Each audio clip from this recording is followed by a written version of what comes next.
komunikasi berjalan dengan lancar. Teman-teman dari tim audisi juga proaktif untuk selalu menjaga kualitas pembelajaran yang diberikan kepada anak-anak di sekolah kami. This is actually the collaborations of the students and then the associates and also supported by audisi as well. We welcome you here today for our fun walk event. We hope you have a great fun walk. Dukungan dari audisi untuk ini sangat luar biasa.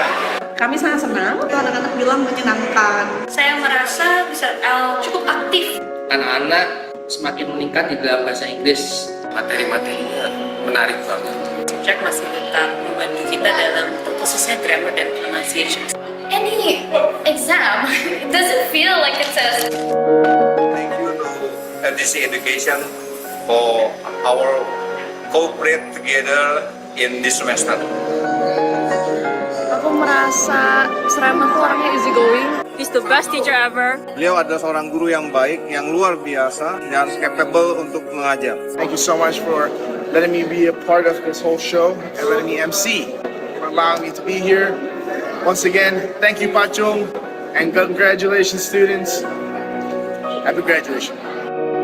Through programs and resources provided by Odyssey Education, our students have gained invaluable learning experience that enhance their academic achievements. Did they explain it well? Very well. Yeah. You go and take your chair and Dia ngajarin kita banyak tips and tricks supaya kita nggak gugup pas saya ngomong di depan banyak orang. I have worked with a lot of teachers and Miss Michelle is among the best ones. raise your hand if you know. Okay, 3, 2, 1. Raise your hand. Raise your hand. Odyssey Education sudah memberikan menurut saya peluang kepada anak-anak untuk bisa lebih confidence lagi melalui Mr. TJ.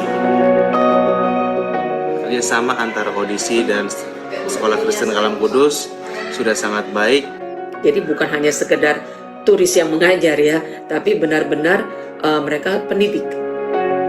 Native speaker seperti Miss Emily yang dikirimkan oleh audisi menambah semangat anak-anak untuk belajar di SD Katolik Negeri 2. Karena dengan adanya Miss Emily, anak-anak juga bisa menambah pengetahuan mereka dan juga bisa mengembangkan bahasa Inggris mereka dari awal.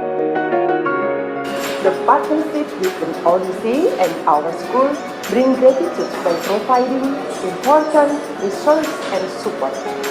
This collaboration supports existing programs in school that improve school quality.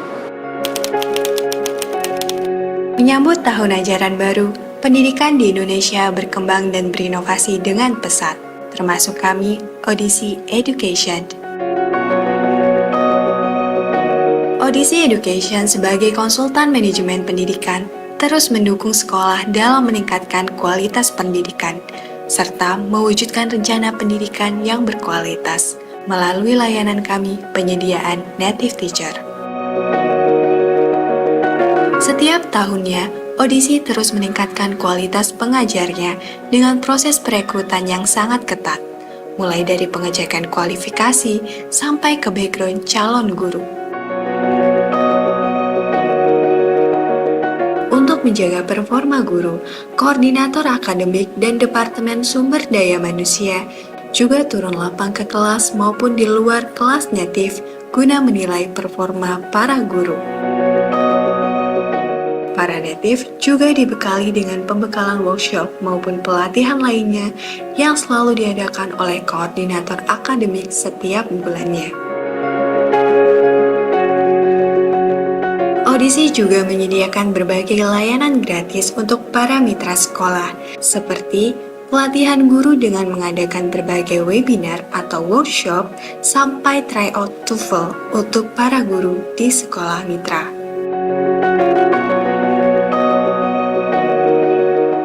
Sebagai bentuk dukungan ke mitra sekolah, Odyssey juga ikut memfasilitasi sekolah dari segi marketing. Mulai dari dokumentasi sekolah, terlibat dalam event sekolah seperti sponsor, penyediaan native MC, hingga branding di sosial media Odyssey. Kami berkomitmen untuk terus mendukung mitra sekolah dengan memberikan pelayanan yang terbaik.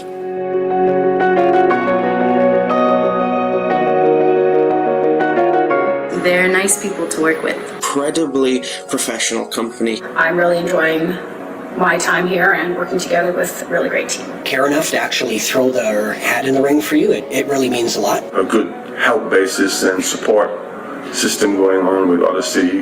It has been nothing but a pleasure working with Odyssey Education.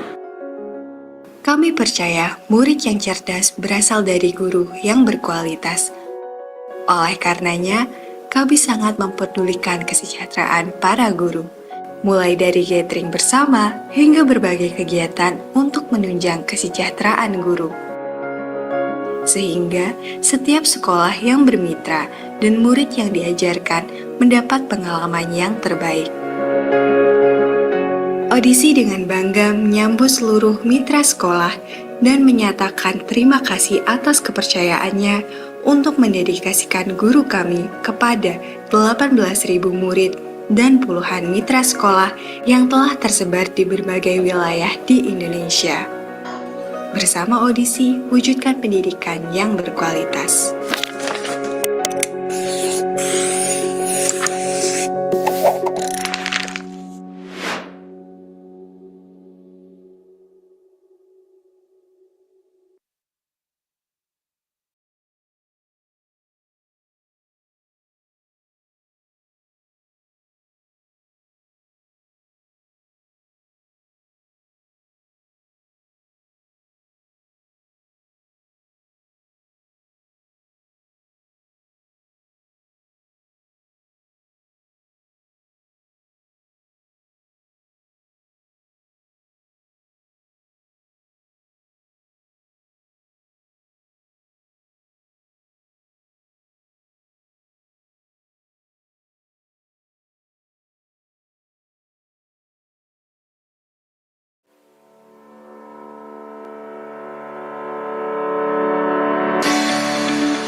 di seluruh Indonesia.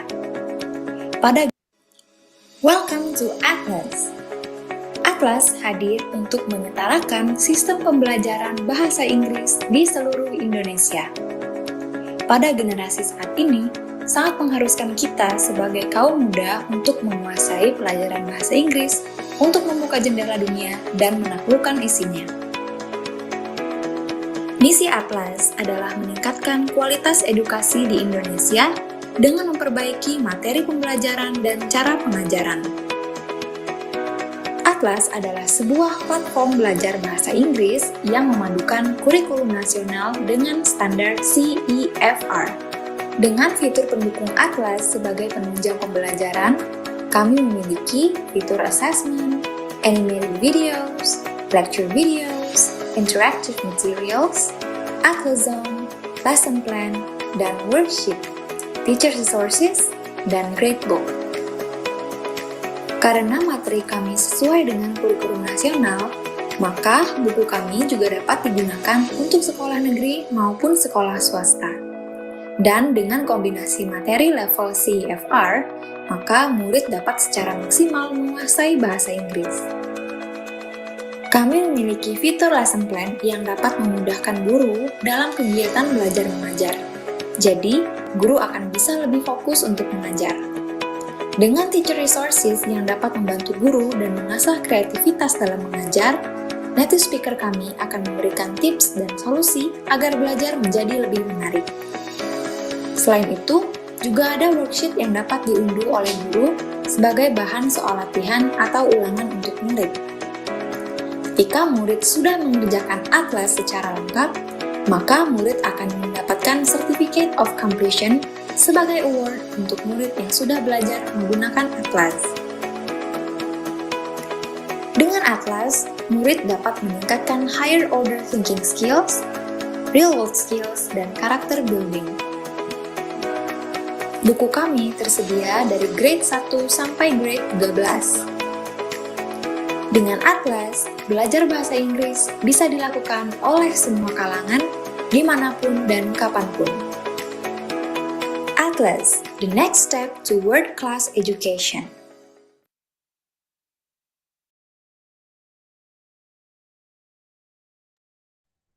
Assalamualaikum warahmatullahi wabarakatuh, Bapak Ibu semuanya. Good afternoon, everyone. All of the teachers, welcome to Teachers Development Workshop, Teaching Styles and Teaching Strategies presented by Odyssey Education and Atlas Belajar Bahasa. I am Nadia Isman. You can call me Miss Nadia, and I will be your moderator for today's webinar. Before I go to our activities and agendas today, I would like to introduce to you first about Odyssey and also Atlas. But then I also would like to encourage you, all of the teachers, to try to change or rename your Zoom name, okay, into name underscore where you live. For example, here I can see Miss Ade, for example, Miss Ade from, oh sorry, Miss Enik from Jember. So you can try to change your name into, yeah, Miss Enik underscore Jember. Okay, so all of the teachers here will, yeah, all of us will know where you are from, and perhaps we are on the same cities, right? Okay, so I also would like to greet, okay, the Odyssey representative that also has joined here today. Thank you so much.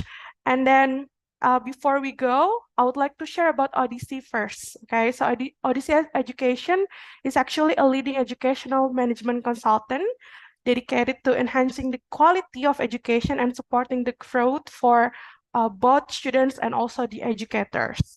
So the mission is to provide the innovative solution and valuable opportunities for career development and professional growth for the teachers and the students as well. And Odyssey has achieved this through a variety of programs, and they also have some workshop and also partnership that empower educators and professionals with the tools and knowledge they need to excel. Okay, sorry. Okay, I guess I haven't mute all of you. Okay, do not worry, Bapak Ibu.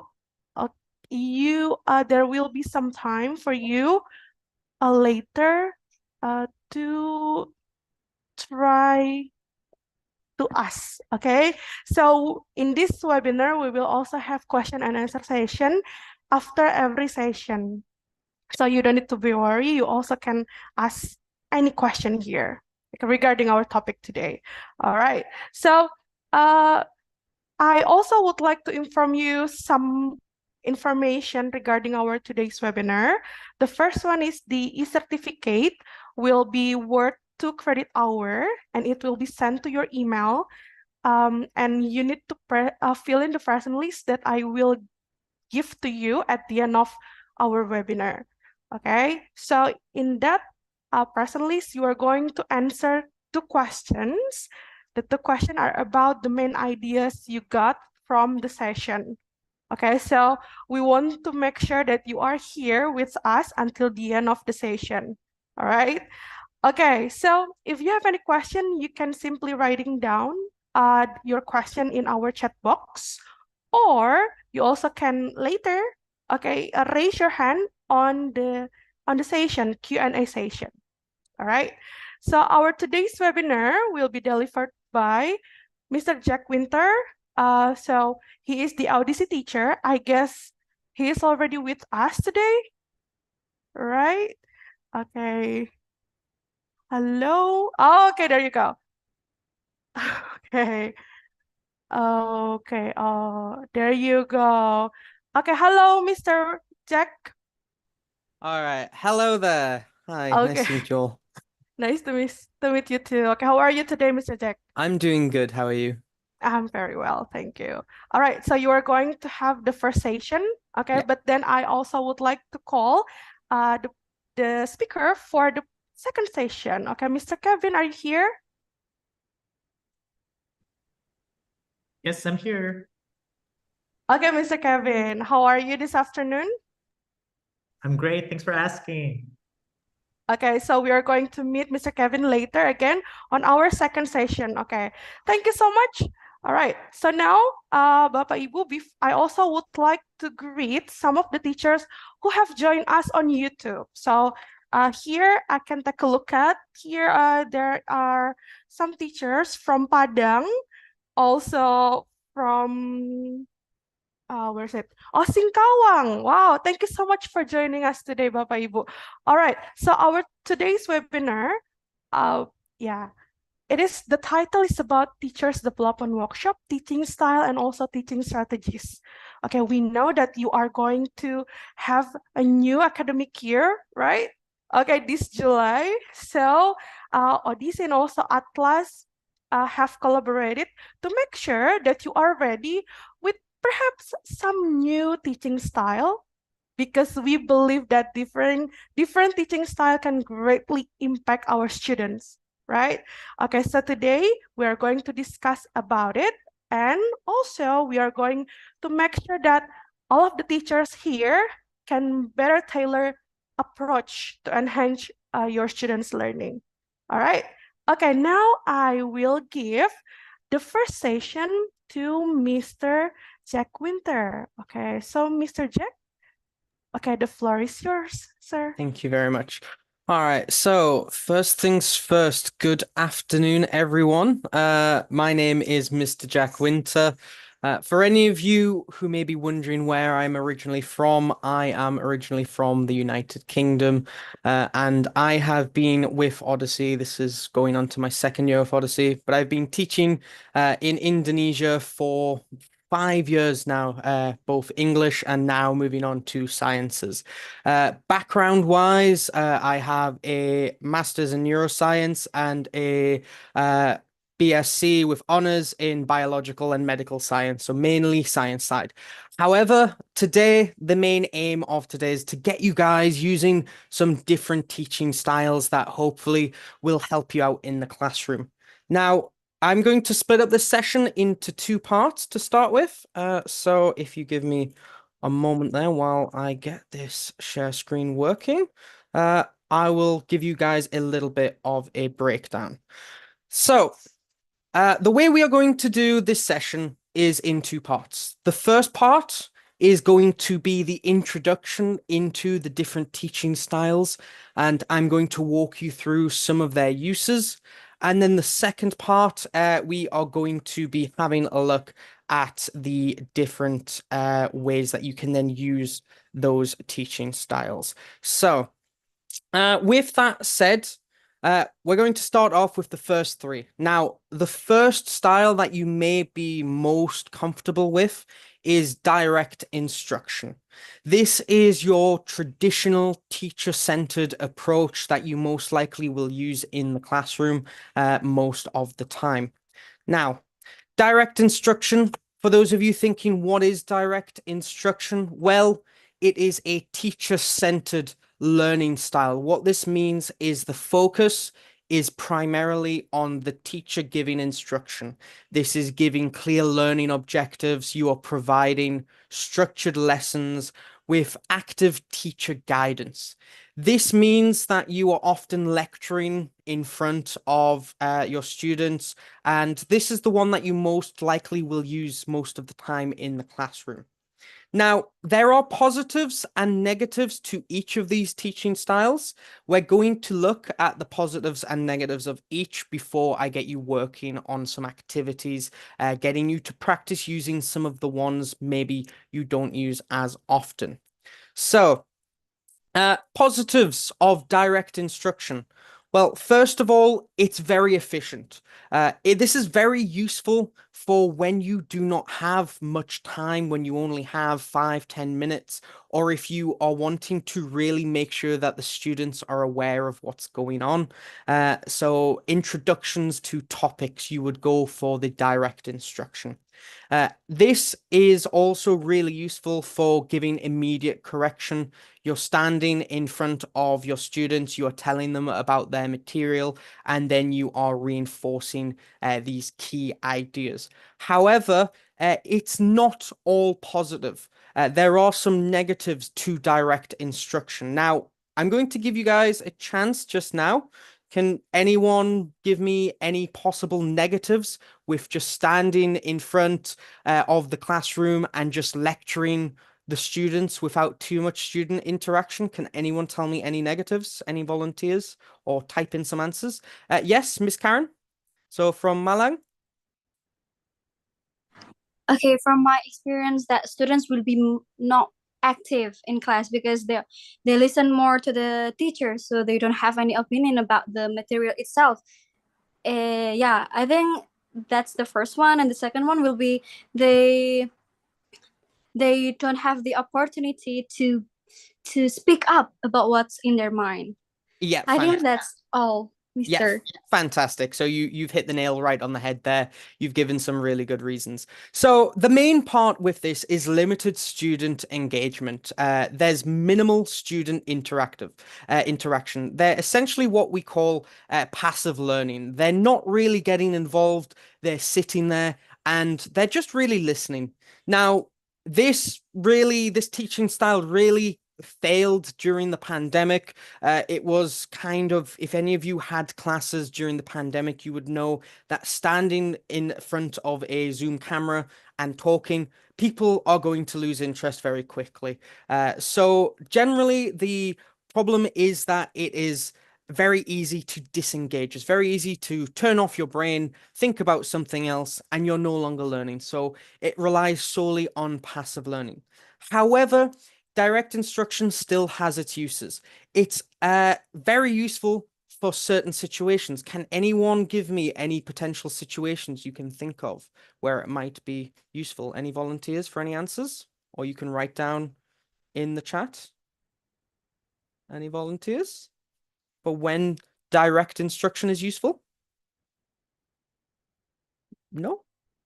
All right. Yeah, Miss Hani. So yeah, Miss Hani from Jakarta. Yes. Okay, I'm gonna try to give the useful when we use the direct instruction. Maybe when the teachers didn't have any what we call that, any preparations for the material or the topic learning, and also it's useful when we have like a limited time when we are in the class. I think that's that's the useful of the direct instruction in the classroom. Yeah. So it is certainly more useful when it is limited with time, when you don't have too long to prepare. And again, getting students to interact, it takes a long time to set up. Direct instruction is very useful for that. However, there's also other times when it's useful. So it's really useful. Some of you have mentioned it. To make sure that students understand. So if you are introducing a topic where it's important that they are clear about what it is, direct instruction is very, very useful. Again, if I were to just tell you guys at the start, right, give me a seminar activity on direct instruction without explaining it first, you're not going to know what to do. There's going to be lots of confusion. So direct instruction is a teaching style that is very useful for setting a foundation of knowledge when you want those students to have that clarity and mastery. For example, if you are introducing a new topic that could be in especially things like mathematics or science, you can't be giving assessments or group activities until you have a basic knowledge. So direct instruction, very useful for introductions. However, we should not be relying solely on direct instruction. It is a useful tactic, but we should not be using it in every single one of our lessons. So let me introduce you to one of the other learning methods that you can have, one of those teaching methods. And this is called cooperative learning. You may have also heard of it as collaborative teaching before. And this is a lot more interesting for most students. So what I want you guys to think of to start off with is, has anyone heard of cooperative learning before? Can anyone tell me anything about cooperative learning, or does anyone already know what this is? Any volunteers to explain it quickly? Give you guys a moment. Yeah. So I cannot pronounce your name properly, so apologies if I butcher it. Is it Wicaksono? Is that right? From Jakarta? Yes, thank you, Mr. Yeah. You can hear my voice, right? Yes, I can. Okay, yeah. I think it's a cooperative learning. It means that the student will be hand in hand to do something, the project, based on one instruction from the teacher, I think. Yeah, pretty much. That's spot on. Well done. Mm. So, cooperative learning is group structured activities where students are working together in groups. Now, whenever you send your students out to do group work, you tell them to get into groups. This is what we call cooperative learning. Now, what it is a methodology where, as a teacher, our goal is to get them working together to reach common goals, to reach specific tasks. Now, cooperative learning is something that is especially useful for when you have mixed abilities of students, when you want to get them working together. However, there are more than just that as positives.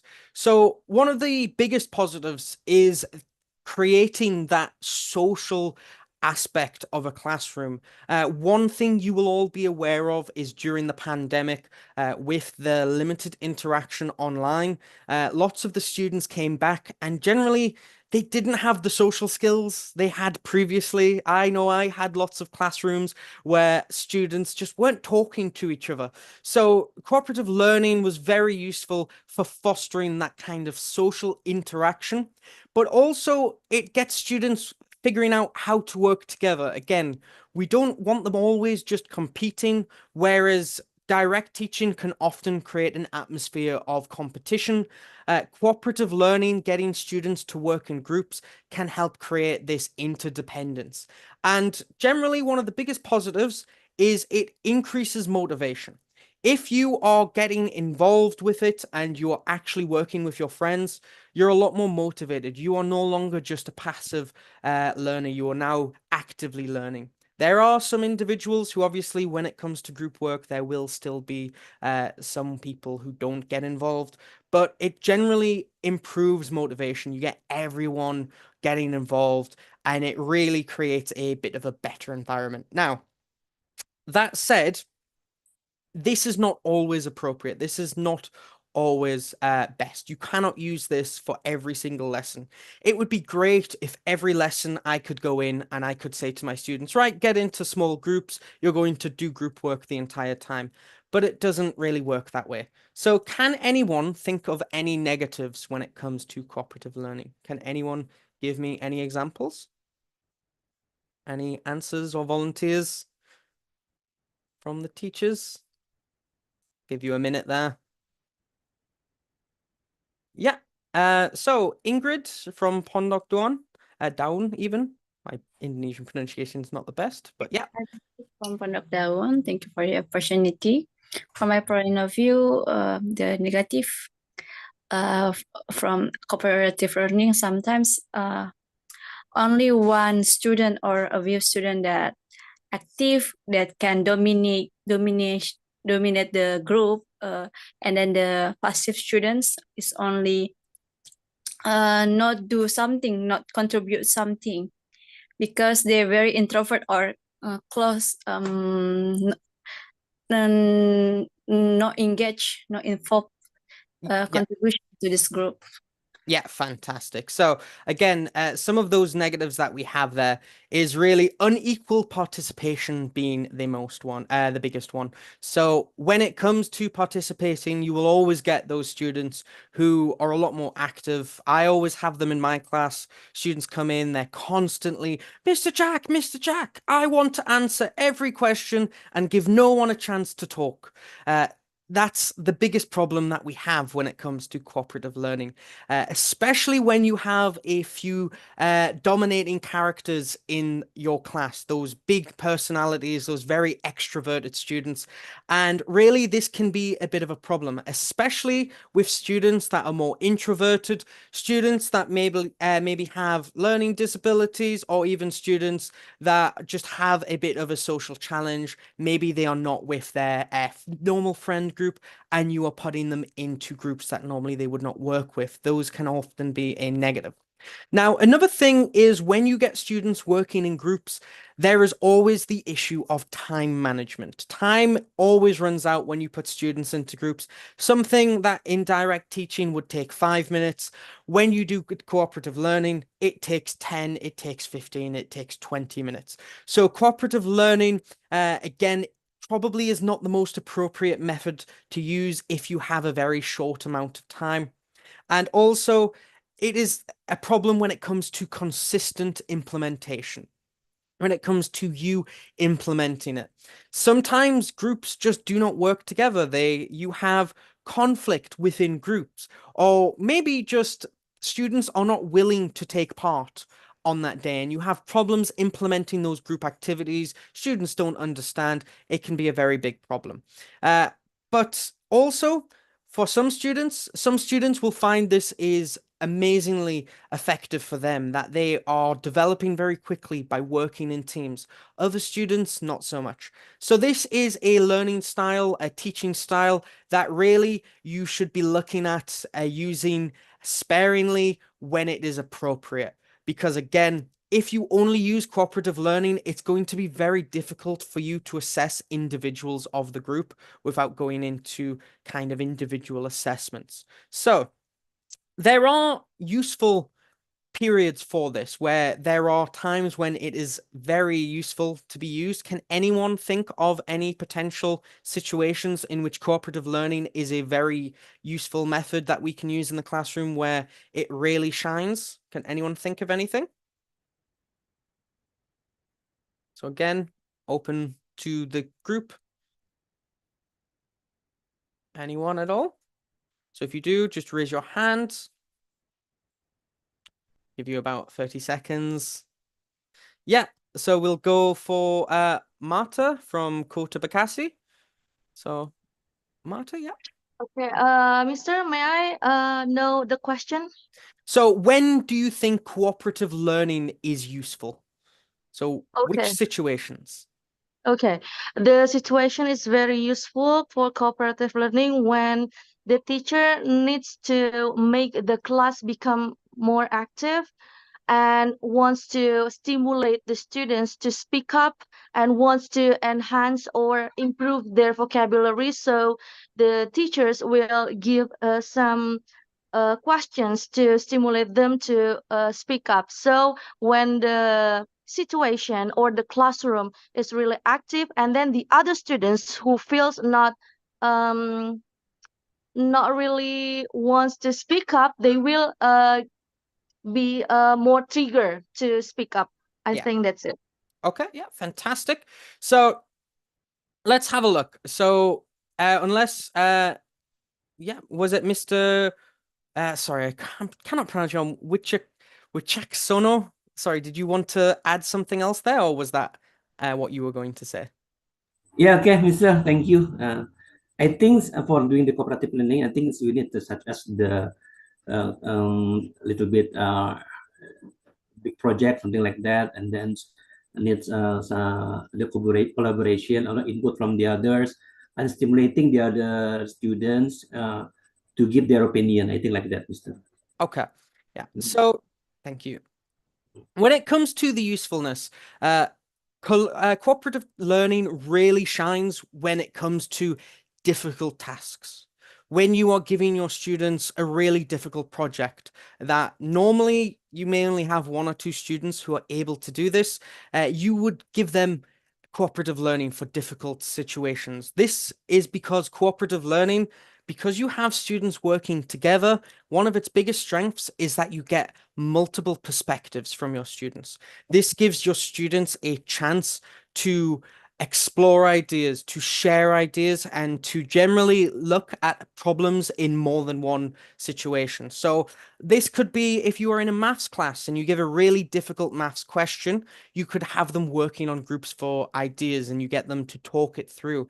If you are doing something like a group project where it is a lot more difficult than just a simple presentation, maybe they have to go away and do research, you do it as cooperative learning because it gives students a chance to learn not only from themselves, but also each other and from you. And also you create a support network. So whenever you are wanting your students to learn from each other and also support each other, you can use this. Now, cooperative learning is also really useful for when you want to prepare your students for real world challenges. Lots of situations in the real world you will not be tackling alone. You will be part of a team, you will be part of a company or an organization, and that requires teamwork. So, cooperative learning is very good for when you want to develop those interpersonal skills of your students as well. So, really giving them a bit more interaction than just sitting there with direct learning. Now, with that said, we're going to look at the third type, which is inquiry-based learning. This is what we often call a student-centered teaching approach. So before we go into that, I just want to see again, can anyone tell me what inquiry-based learning is? Has anyone heard of it before? Can anyone give me any ideas of what you think it might be? Yeah, Miss Ulfa from Jakarta. I hope I'm pronouncing these names correctly. So yeah. Yes, thank you, Mr. Jack Winter. I think is inquiry-based learning is a teaching method that flips the script on traditional education. Instead, the teachers simply presenting information.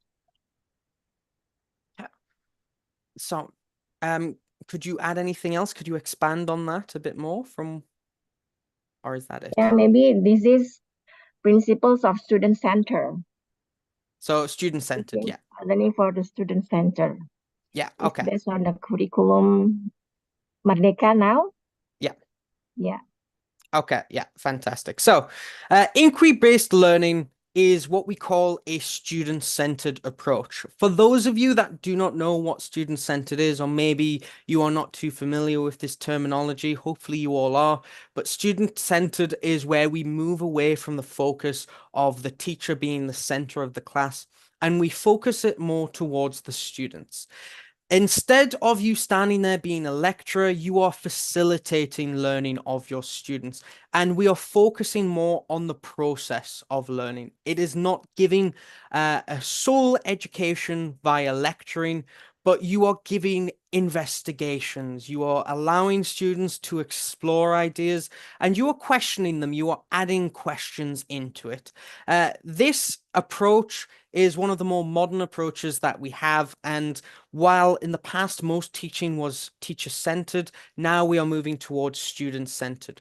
So what are the positives of student-centered, of investigation-based learning, of having students involved, being the center of attention? So one of the biggest positives that we have is critical thinking. So there is a big problem in the Indonesian education system that I have noticed in my past 5 years, and that is the lack of critical thinking skills within my students. I'm sure most of you have experienced that as well.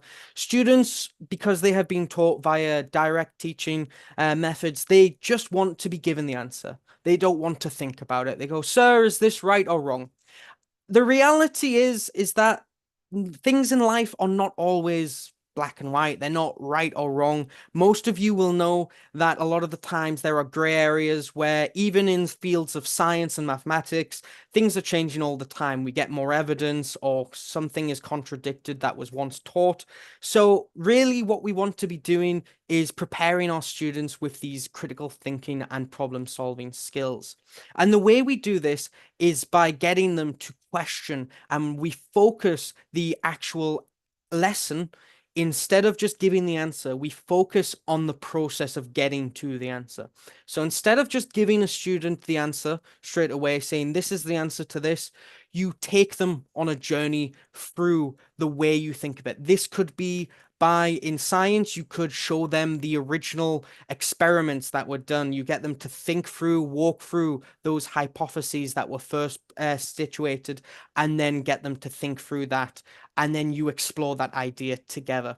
It's focusing on that process, on that whole process of figuring something out for the first time.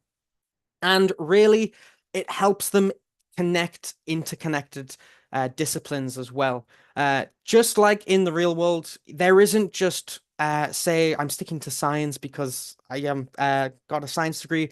But if you think of physics, chemistry, and biology, we are often taught them as separate entities, when in the real world, in reality, they are constantly intermingling. If you want to understand biology, you need to understand chemistry. If you need to understand chemistry, you have to be looking at physics. And if you want to be looking at physics, you need to have a grasp of mathematics. And all of this is interconnected. So this inquiry-based learning allows you to approach it in a more authentic and real-world manner that allows your students to develop deeper understandings, which is really the biggest positive of inquiry-based learning. Now, that said, it's not always the best methodology that you can use. Again, these are tools that you should be using for the situation. So can anyone think of any issues where if we were to educate students entirely through questions, inquiry-based learning, can anyone think of any negatives or any issues that might arise? Yes, Rika? Wait. Okay, I want to try to answer. The negative effect that will be fast if we use this method is, first, for example, the discussion will be dominated. The discussion or the learning process will be dominated by the extrovert ones or the smart ones, and then the time for learning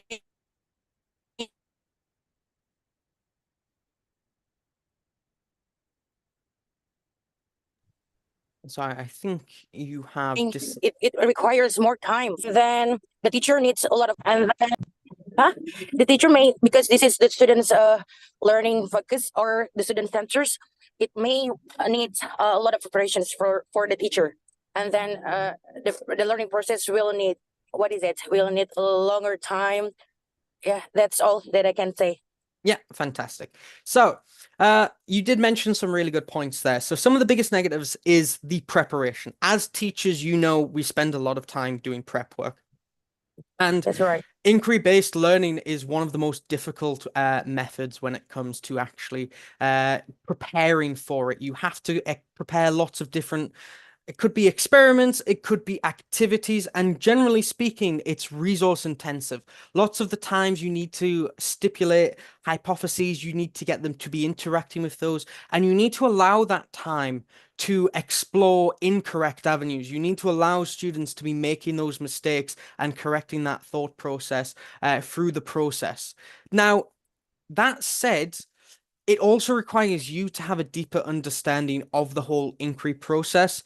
If you yourself are teaching a subject maybe that you are not as comfortable with as you would like to be, maybe you are a new teacher, or maybe your expertise are not in that specific activity, then that could be a bit of a problem, especially if you are getting questions, you are going through inquiry that you don't really understand yourself.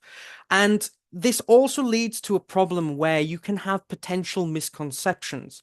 Some ideas are quite complicated, and it is often easy to simplify them. And with inquiry-based learning, a lot of the time, students may only get to that simplified version instead of the full explanation, and this can lead to misconceptions. Also, one of the biggest restraints is materials.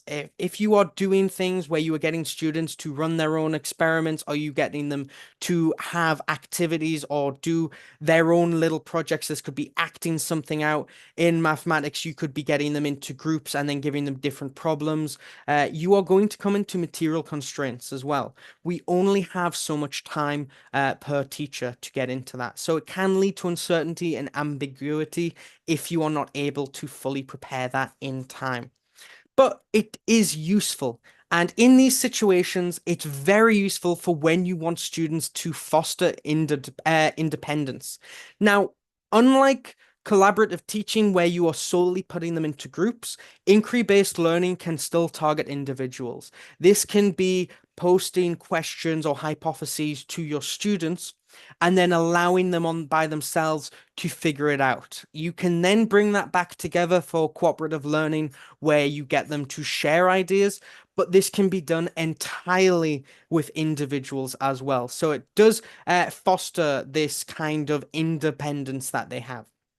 There is also this exploration of complex concepts that you can have in inquiry-based learning that normally you cannot have in more direct approach teaching methods, and especially in collaborative learning where you have them in groups, you can kind of help guide that process to the more complex parts of it. You can ask those leading questions that will get them to move on.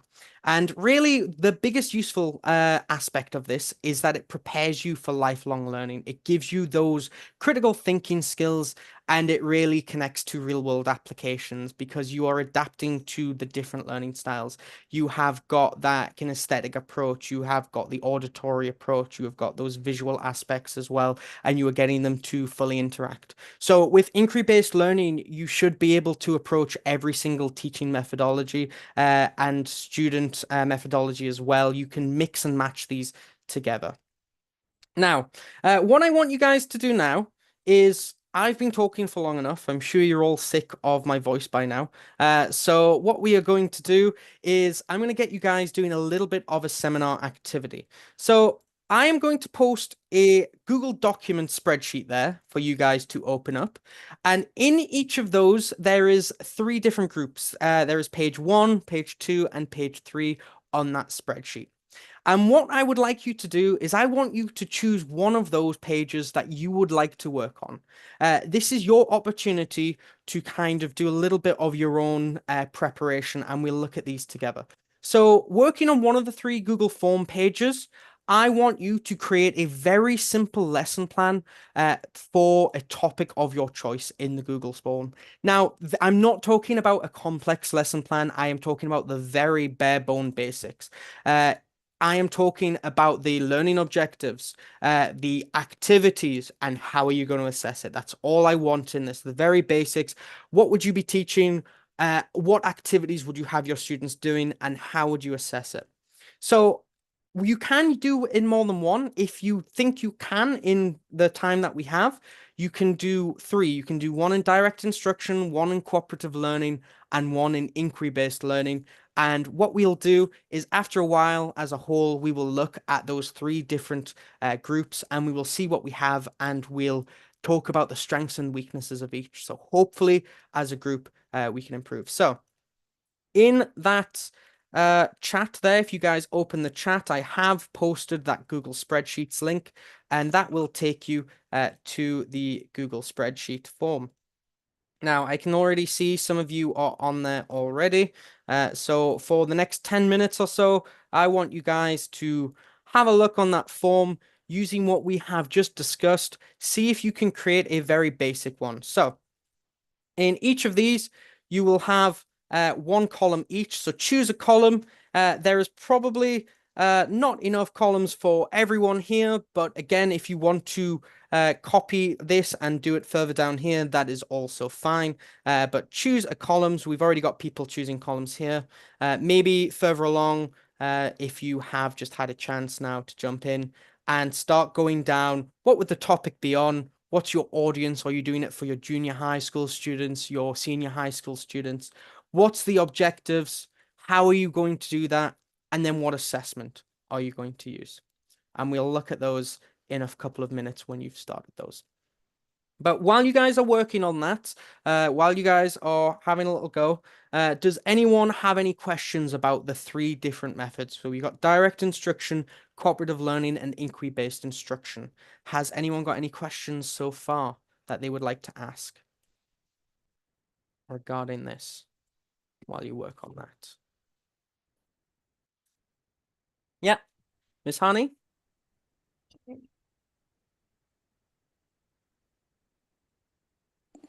Yeah, okay. Can you hear me? Yes, I can. Yeah. Okay, so my question is for the target audience. It is like the students from the any level, like Any from level you 7 want. or junior high school or senior high school. So it's Okay. up to you. So if So you it are a is the senior high target school audience. teacher, yeah, if you are wanting to practice by making a senior high school lecture or lesson plan, if you want to do it for junior high school SD, it is up to you. Which one would you want to do? So that is entirely up to you guys. Yes, okay. And then for the lesson activity, we just need to Very explain it briefly. in general, right? Yeah, just in From the general. step. Yeah, just Yeah, very generally, how would you do it? Okay. Thank you for your explanation. Yeah. So, any other questions from anyone? So I'll give you guys about 5-10 more minutes to do that, and then we'll go over those and we'll see. So again, we've already got some going through. So lots choosing direct instruction. We've already got some on cooperative learning, and we've got 2 already on inquiry-based instruction. I do encourage you to try and make a lesson plan for one of the teaching styles that you have not used or you are not comfortable with, because that is the best way for getting feedback. So if you find that you always do direct instruction, maybe try creating a lesson plan for cooperative learning, or if you want to try one for inquiry-based learning, that is entirely up to you, and we'll have a look at those. Yes, Rika, do you have a question? Wait. Yes, I do have a question. Have you ever, you said that you've done this method before, right? In your Yes. class? Yes, and the lack of the Indonesian students or the critical thinking, right? Yes. And then when you did this kind of method, corporate learning or inquiry learning, Yeah. What would you do if you find there is an there is an introvert one, or there is a student who is didn't pay attention when you teach or when you do this kind of method? What would you do to them? Would you encourage them, or would you point them to be active? So what I would normally do is I would check up on them. The first thing I would always check, if someone's not being active, what is the reason for it? I always want to know why. Is it because they are just not interested in the subject, which some students are not? Is it because they're struggling and they've disengaged because they are struggling to understand the concept? Do they need further explanation? Are they just not unsure about the instructions, or is it a problem with getting the thinking right? Are they really struggling to think it out fully? So normally, if there's individuals, because this is kind of a task that you can get them to do, you can set a task and you can get right, you've got 5 minutes, walk through this, and then you can target individual students and say, hi, what are you struggling with? And if you aren't sure if it's just bad behavior or if it's a lack of understanding, you always want to be asking those questions, kind of questioning them about the material. So what do you think of this? can you explain to me what this topic is? What are you thinking about? And if it is a problem with them understanding the process, I would then give them additional questions that follow up, that help guide their thought process.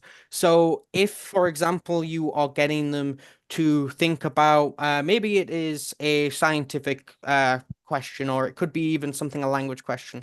If you can think of ideas that maybe they know of, that they already know, or that you know they know, you can then give that as an example and say, well, what would you do in that situation? And you get them to follow through that thought process. And then you explain, well, it's very similar. So let's go piece by piece. So you'd help guide them through with inquiry-based learning. With cooperative learning, the issue becomes a bit more apparent with students that maybe are a bit more shy. And generally, what I try and do when it comes to cooperative learning is I give each student a chance. So I often turn around and say, look, each student needs to present one part. So maybe if they are not the most active, I say, right, I want you to explain your group's activities. Can you give an explanation? And you can give them warning for that, saying, look, in a few minutes, I want you to specifically explain. And that way you get them working with those other group members. If they generally are not wanting to work in those groups, that becomes a bit of a problem. But generally there are multiple methods I try and use first, where I encourage them, I ask them questions, and if they really are just not wanting to interact as part of a group or in the class, I try and give a minute or two one-on-one with them, just so they at least get a tiny bit of direct teaching and they at least understand the process. But again, that's the problem with cooperative learning. One of the downsides is not everyone is going to advance at the same speed.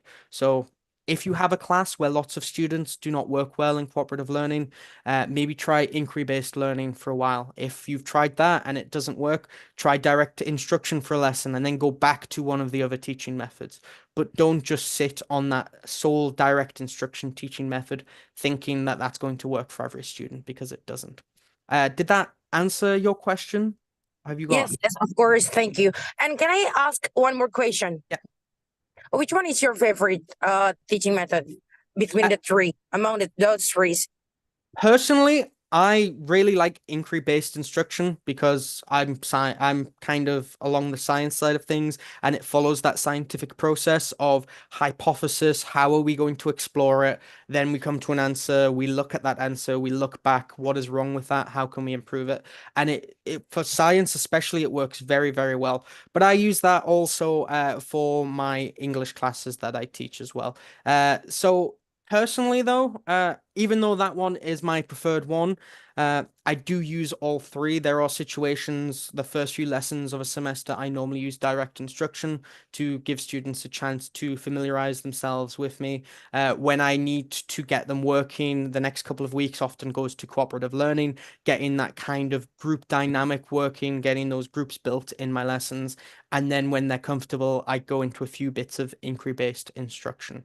But personally, I like inquiry-based instruction because it's a lot of prep work, but in the lesson, it's not as tiring. Direct instruction, standing, talking for the full couple of hours, is quite tiring. But if you've got students doing it and you're just going around, it's a lot more of a relaxed atmosphere.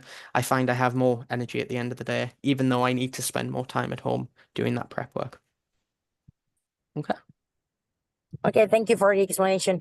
And sir, one more question. Yeah. One more question. Do you have to rearrange the chairs or the tables of the student if you do the cooperative learning in the class? Do you have to rearrange the table, make Nope. it circle? No, No. yeah.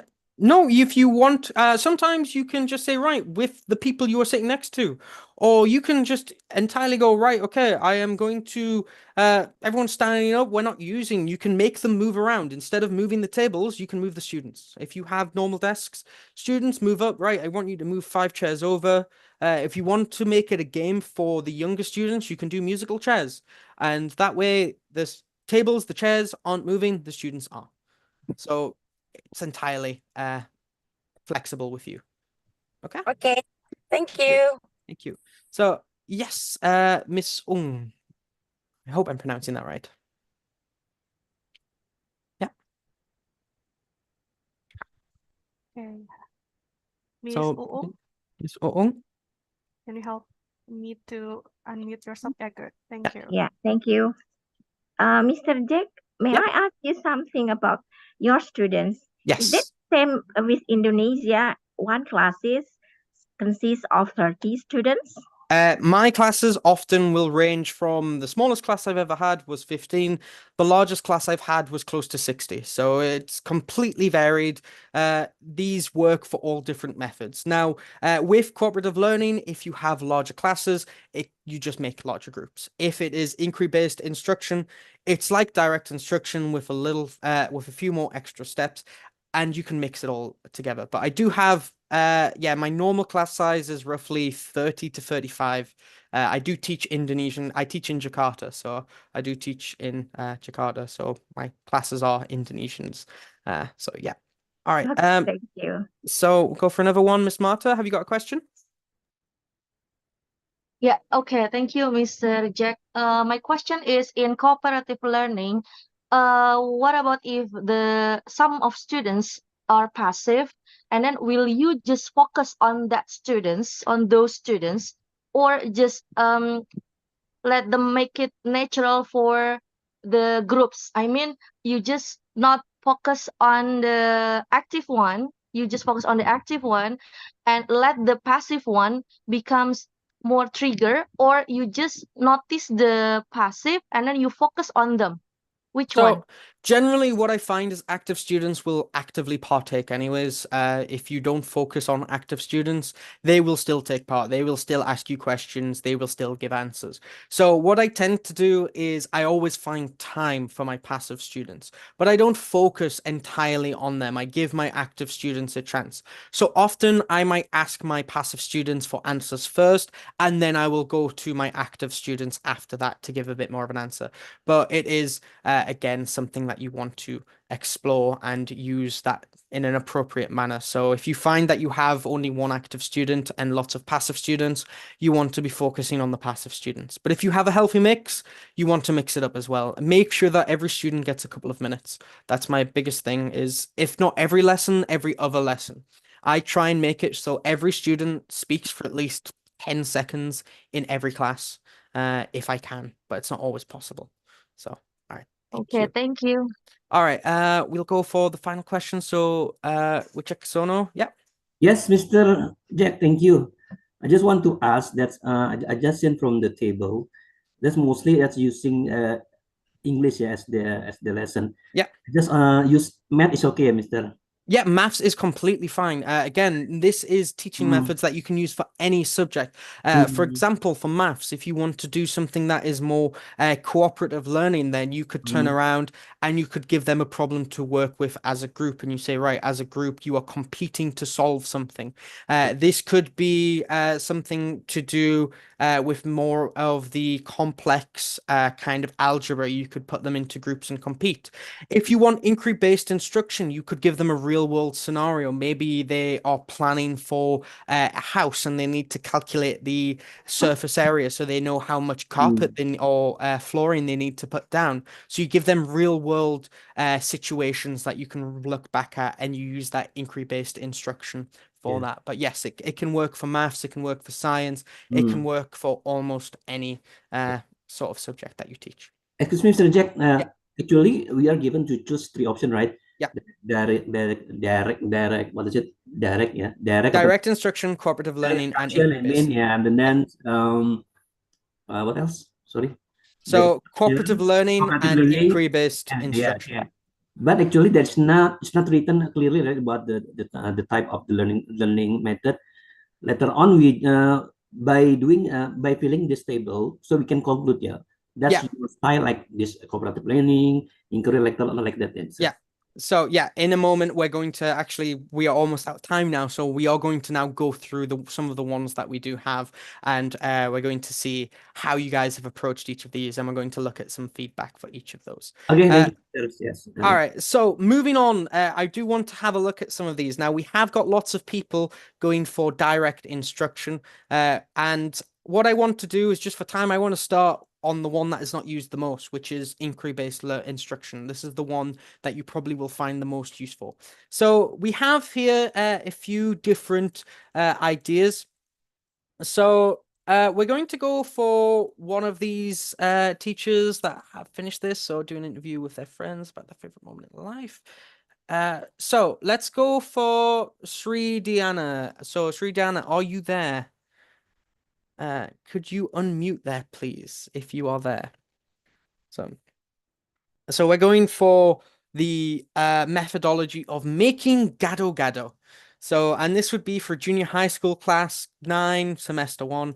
Students are able to make traditional Indonesian food. So this is a food technology kind of lesson plan. So first, students can explain what they need to make gado gado. They can explain what they need, and next they can explain the process. So for this, you already have them questioning themselves. So you're asking questions. What goes into gado gado? You get them thinking about it. When was the last time you had gado gado? And you get them thinking about that. And have you made gado gado before? How would you make that at home? And you have this process. What you could do next for a lesson activity is you could give them the materials, and you could say, now with these materials, make gado gado. And you could get them to explore it. See who makes gado gado correctly. And again, this assessment, you're assessing their speaking skills. So going into that explanation. But in that lesson activity, you've also included those main points, which is inquiry based. So you're getting students to inquire about things, which is good. So that would be a good example of a use of inquiry based instruction. And you could further supplement this by going around the room and asking follow-up questions and saying, what is the difference between these two gado gados? If we remove the peanuts from gado gado, is it still gado gado? Again, you can have that exploration of the topic. What makes up gado gado? Is it still gado gado if you remove one of the ingredients? What happens if you substitute it out? And you get them to explore through inquiry-based instruction. For cooperative learning, we have a bunch of different ones given. So we'll just go for Muchless Abra. I hope I'm pronouncing these right. But this is for an 8th grade junior high school test. So students are able to write paragraphs of simple descriptive text about animals. So divide the groups into students into small groups. Each of the students of the group think of one word about the topic and they want to describe. Then each student from the group work cooperatively, constructing the idea to make sentences together from the words they choose until it becomes a full paragraph. Every group presenting this assessment in front of the class. So again, this is to do with the writing rubric. This is one of those methodologies that you certainly could use. We have the small group based, you have the cooperative learning, so they are working together and we are assigning them learning objectives that they have to work together towards. So you have included the main points about these. And again, with your assessment, you are looking at the writing rubric. But again, one of these, how would you then be looking at individual writing rubric? Would you be getting students to self-assess? Are you simply assessing the group as a whole?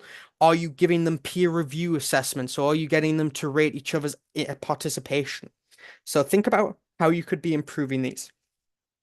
And for direct instruction, we have, again, a few different other answers. So let's go for the first one that we've got. So the lesson plan is, I'm guessing that is describing.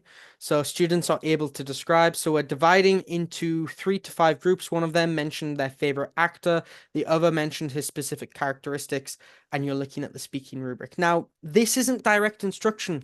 This is more cooperative learning. You are getting them to get involved, working together. You're putting them in group work. You want to be, with direct instruction, it is more question based. You are asking individual students back and forth. Maybe we go for Iswantoro. So students are able to describe telling about a hobby, observing some pictures of hobby, writing the vocabulary of hobbies such as fishing, and practicing some pronunciation and some more vocabulary, and training to speak and tell about friends' hobbies. So practicing to tell someone's hobbies. So again, for this assessment, you have that individual targeted approach where you are targeting the individual, you are getting them to tell their own hobbies. This is one that you can assess individually in the class. You can ask individual students, but again, you've got them writing down. If students kind of switch off, they don't think too much, you might not get too much participation. So this sort of lesson plan for here. Maybe if you are getting about the hobbies, maybe you could get students to instead do some cooperative learning or inquiry-based learning where you get students to discuss each other's hobbies, and then you get them to discuss and then find out which friends have similar hobbies, and you get them to discuss who they would like to share hobbies or switch hobbies with for a day. And that way you can make it more inquiry-based or cooperative learning. With direct instruction, this would probably be better for something where you are explaining the basics of it. You are explaining the fundamental ideas. So when it comes to more assessment-based aspects, I would recommend getting them to do a bit more than just that. So enable the students to make a caption based on future ambition, put the students in groups of 3. So again, group-based work, this is cooperative learning. So some of us are still putting direct instruction. We're getting cooperative learning mixed up. So students are able to understand and sing an English song. Groups of students of 5. So again, this is cooperative learning. So lots of us still not quite understanding what it is. So we will go quickly back over just a few more points. So I will just go once more over the key points.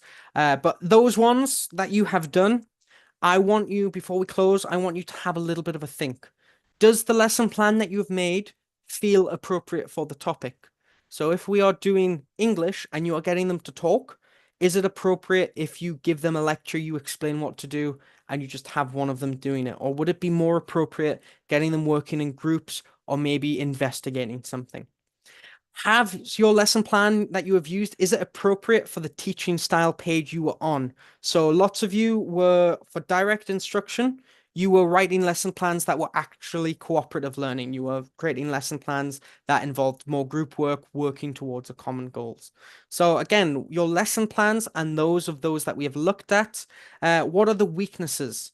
So from those weaknesses that you have, how could we improve on that? So for those ones where you have it and you have them presenting as a group, how could we improve that assessment reflection? Because the biggest weakness is individual assessment. Well, you can get them to peer assess each other. If you are having investigative learning in the inquiry-based learning, and one of your problems is with, let's say, the biggest problem that you have is with planning time. Is there a way that you could simplify the planning phase? Could you use a methodology where with your planning that is useful for multiple different lessons? So you create a framework instead of a single lesson. So can you create a framework that will save you time over multiple lessons? So giving like that kind of structure. For direct instruction, how do you keep your students active? Are you just pointing at them every now and then saying, you wake up? Or are you actually directing questions towards them? Are you actually getting them involved? So the key takeaways that I want you guys to take away from this is that direct instruction, while it is teacher-centered, it's limited in developing student critical thinking, and it is struggling with keeping students engaged. It's very useful when you want to ensure mastery of key foundational knowledge, if you want students to make sure they understand the basics, if you want to really explain something before you go into activities, direct instruction is fantastic for topic introduction. Cooperative learning, while it does promote teamwork and it allows for communication and diverse perspectives, this can be really useful for complex topics where you want students working together. You have different ability students and you want them to learn from each other. But it is limited if you only ever use cooperative learning because of the time constraints that cooperative learning comes from. And inquiry-based learning, what's really good about this is it's student-centered. Students are constantly doing something. They're constantly active.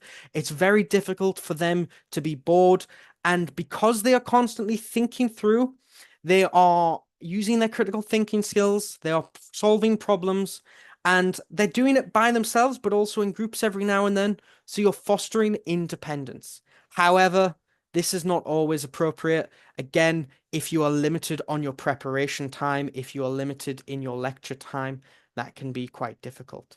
So what you really need to know is that they are tools at the end of the day. Teaching methods are tools that you should use to your advantage. So when is the right time to use each of these tools? When is it correct for you to be using cooperative learning versus inquiry based learning versus direct teaching? So that is really it for now. So again, we'll open it up now for any final questions. So any questions you guys have, you can post that. Yes, you can get the PowerPoint of the material. I'm sure Miss Nadia can arrange that. Yes. Yes. So Miss Hani, yes, you have another question? Yes, actually, I just want to ask the opinion since I teach at a public school, which is all of students didn't understand about the English and they didn't even brave to speak in English. I just want to answer when I use the direct instruction, which is delivering the first topic or the first concept about something like what procedure text, should I use using Bahasa Indonesia or I keeping the English one? Since I think when I use the Bahasa Indonesia, the concept is kind of little different when we use the English one. But the most important thing that I want my students understand the So concept. Yeah. what I What do you would think? Yeah, what I I would just asked recommend, opinions. yeah, Yeah. is I would always recommend reinforcing the ideas in Bahasa. Again, you are not only going to get students to who their ability is not as good as in English to understand the idea, that's the main thing, but you should also be reiterating it in English. So using English, but reinforcing the point in Bahasa as well, making sure that just you have an understanding of from your students, that your students are understanding, and you can then check that by asking questions. This could be questions in Bahasa, questions in English. You get them to just re-explain it, or can you explain this in English? Can you explain this in Bahasa again? What are we talking about? So just checking students' understanding would be a good way of just making sure. But use a mix. It's completely fine. If you just use English and you have students that cannot speak English, they're not going to know what you're saying. It's best to use a mix. Okay. Okay, thank you for your suggestion. Yeah. So we'll go for Miss Ingrid. Sorry. Yeah. Oh, you're still muted. Can you hear my Yes. voice? Yes, I can. Okay, for my question, I have two questions. First is, can we combine three methods at the same times in one lesson plan?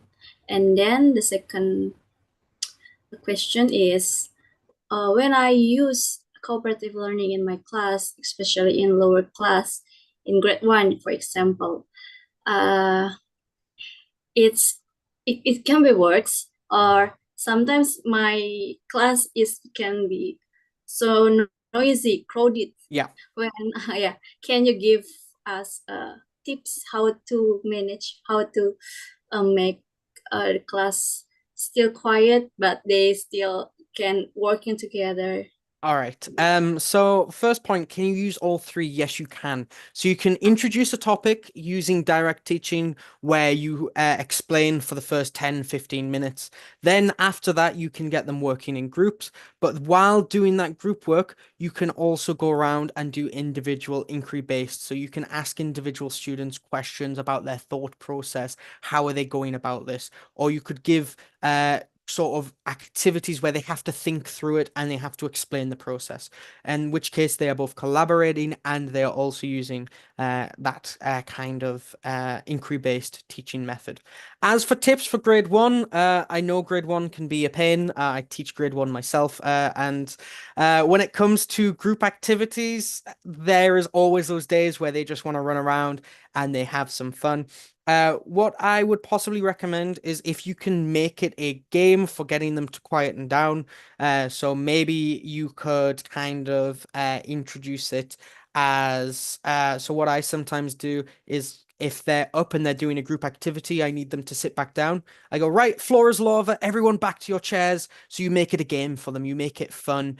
And generally with that sort of grade, it's just lots of reinforcement of, no guys, this is the rules, remember. You maybe ask them questions, what if they're getting too noisy? Instead of asking them to quieten down, you ask them, what are the classroom rules?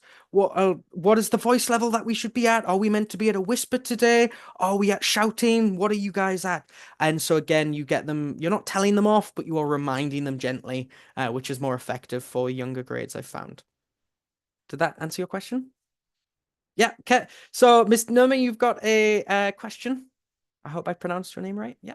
Yes, my name is Nurma. I am a primary level student, and then I'm a teacher of a primary level students. I mean, like, I would like to ask you the one that more technical in the classes, since my students, my students' books at school, it has a 12 chapter. Yeah. Among these three methods, do you think from the 12 method, I mean from the 12 chapters, the right proportion for all the 12 chapter, I mean, like, how many So chapters there is direct? there is no ratio for direct it is activity to activity. Again, there are going to be some chapters of your material that you are just going to struggle to make inquiry based, or you're going to struggle to make cooperative based. So I would say use all of them, but use the ones that you think work best for you in that situation. Again, if you are finding that you have plenty of time for one chapter, maybe you might want to do a cooperative or an inquiry based where you give more time on that. But if you're running out of time with some of your chapters, maybe halfway towards the end of the semester, you start running out of time to cover all that material, maybe do a lesson or two with direct teaching to catch back up to allow that time. So it is entirely up to you with your teaching methods, with how you want to approach it. But like I said, it's a tool. There's no right ratio. It's trial and error, really. Try and use it. When does it work for you? Is it working? If not, at least you know you've tried it. You've at least given it a go. And if you find that the original teaching method was working better, switch back, but don't be afraid to try again using something slightly different, okay? Uh, Another question, sir. I mean, like, for your informations, my local school has the accreditations, right, every 5 years. So, according to the accreditations, the teachers should has more. My report, yeah, my school report, lack of the variations of the teaching method. That's why I think if you have a suggestions, uh, in the right proportion to fulfill that accreditation should. All right. So minimum, I would say, how many, if you're having 3 or 4 lessons per, let's say, unit or module, if you have 3 lessons per module, try and make the first lesson, have it as something that is maybe teacher-led. So first introduction, teacher-led. Second, third one, you might want to have it as inquiry-based. So you get them thinking about it, you get them practicing that knowledge. And then for that last one, you could do a group project, or you can do a group lesson. That way you have used all 3 and you've used them at different points within the modules. But there is no set ratio for usage. Yeah, I'm Yeah. supposed to be happy if there isn't any ratio for that. Those among 3 models of Yeah, teaching. as long as you're using them. But you So know, the administration sometimes Yeah. require us to have a more about it. if you feel like if you're getting those questions, maybe just add 1 or 2 more in, okay? So switch it up a bit more. Okay, thank you. We are running out of time, so let's get through these quickly. We've got Dien. So yes, Dien. That will be the last question, I guess, Mr. Last Jack. question. Okay. Yes. Sorry, Miss Dien, Miss Dien. please. Mr. Jack, I just want to ask related to discovery learning. Okay, so how do we differentiate between inquiry-based learning and discovery learning itself? Thank you. So discovery learning, can you explain what you mean by discovery learning? Yeah, in our curriculum, we have ever have the method discovery learning, and in my concept, it seems that it's not very different with inquiry based learning, because in discovery learning we try to facilitate the student to find out the material or the concept by themselves at the end. But of course at the first time we have to try to motivate them how to find the motivation result. It is possible that they are the same methodology. This does have different names. It's known as student-centered discovery. It can be inquiry-led. There are multiple different terminologies for that. So it's probably the same. One final thing. Thank you for that. One final question I would like to answer is just one question in the chat that is asking, how do you kind of make it for different learners? So again, not everyone is a physical learner where they need to do things. Some people like to listen, some people like to write down. My best recommendation for making sure that all of those actions are approached is to involve at least one activity per lesson that approaches each of those learning styles. So one where they have to do an activity, one where they have to listen, so that could be listening to the teacher. You want to be using visuals, so that can be pictures, that can be images, that can be graphs, it can be equations on boards. And again, that interaction, you want them doing those interactions. So if it's mathematics, you want them actually getting involved with an equation. You want them listening to how we go through it, and also you want them exploring with the answers explained. So do try and get all of those involved. And the one final question was, how do I get my students enjoying English if they don't like it? My best recommendation is just try and be as fun a teacher as you possibly can with them. A lot of the times I get my students to act, but also don't take it too seriously with English. Let them have some fun. It's a communication style. If their grammar isn't always correct, don't punish them for it.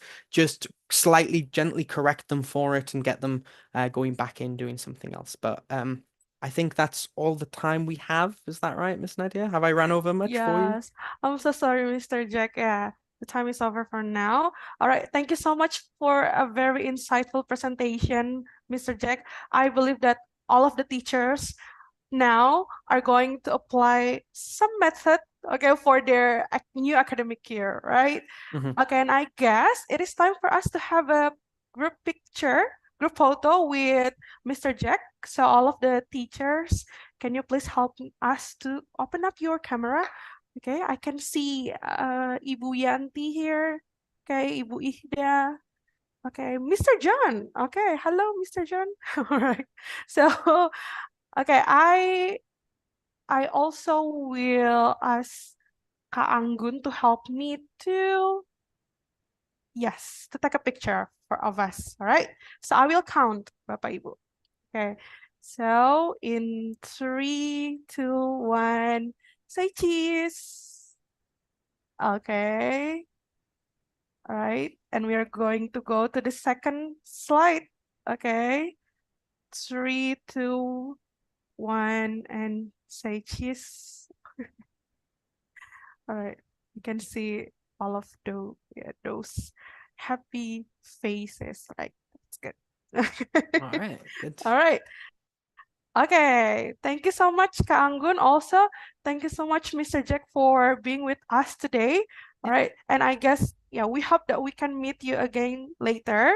Okay, so I guess, Bapak Ibu, it's time to say bye to Mr. Jack. Okay, we're going to have our second session, all right, later after this video. Thank you so much, Mr. Jack. Yeah. Thank you, guys. All the best. Bye now.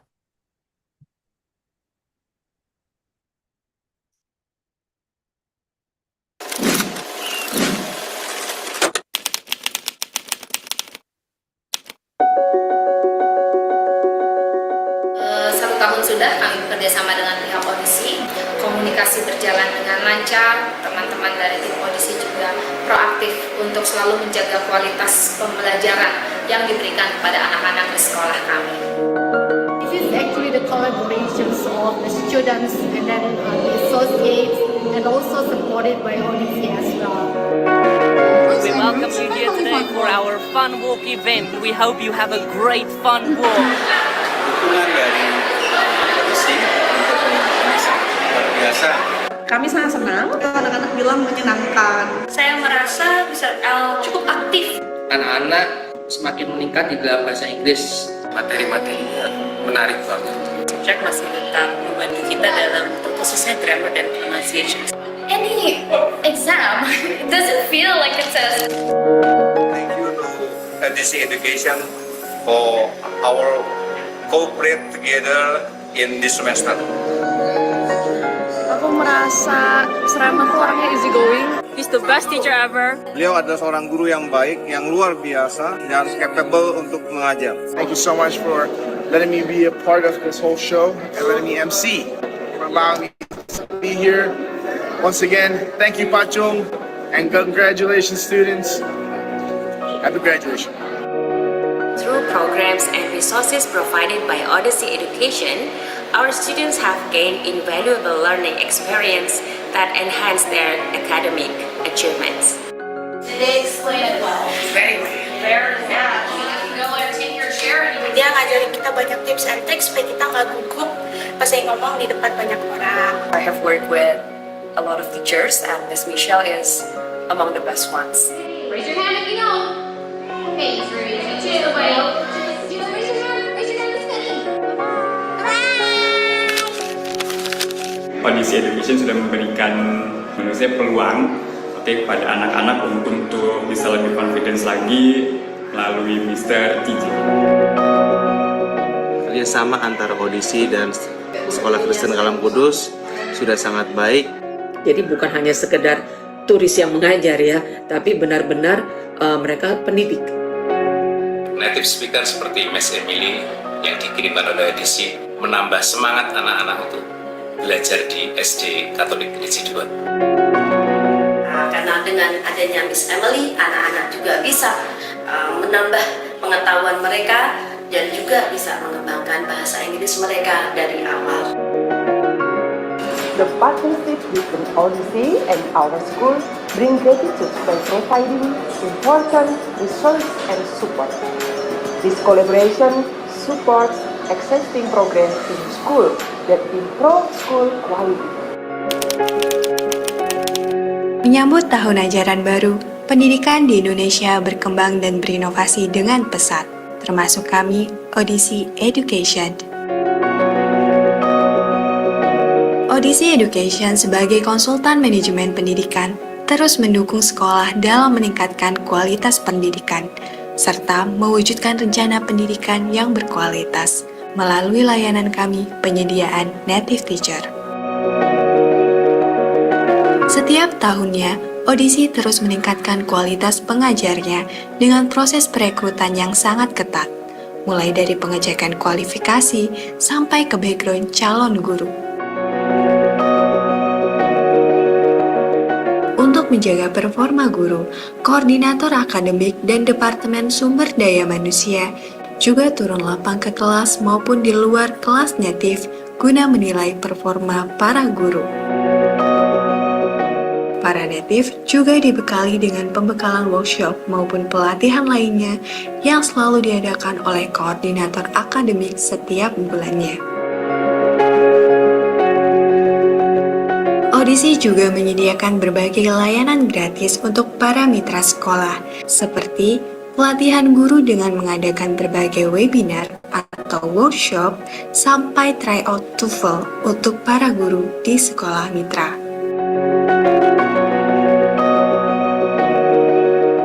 Sebagai bentuk dukungan ke mitra sekolah, Odyssey juga ikut memfasilitasi sekolah dari segi marketing. Mulai dari dokumentasi sekolah, terlibat dalam event sekolah seperti sponsor, penyediaan native MC, hingga branding di sosial media Odyssey. Kami berkomitmen untuk terus mendukung mitra sekolah dengan memberikan pelayanan yang terbaik.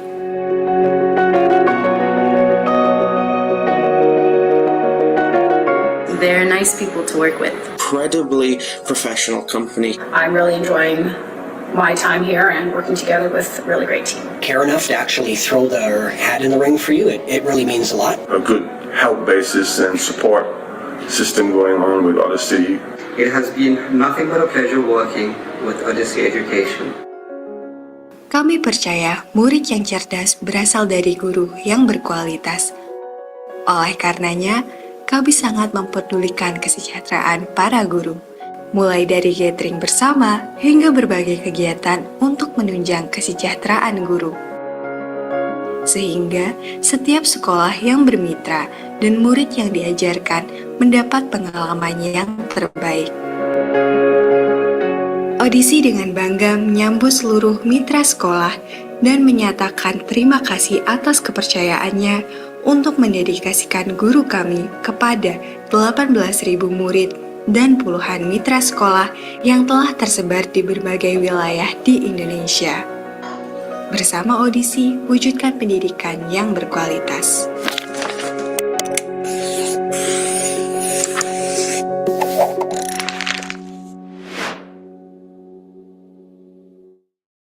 Alright, Bapak Ibu semuanya, thank you so much for staying with Atlas and also Odyssey. Thank you for being still with us on our teacher training.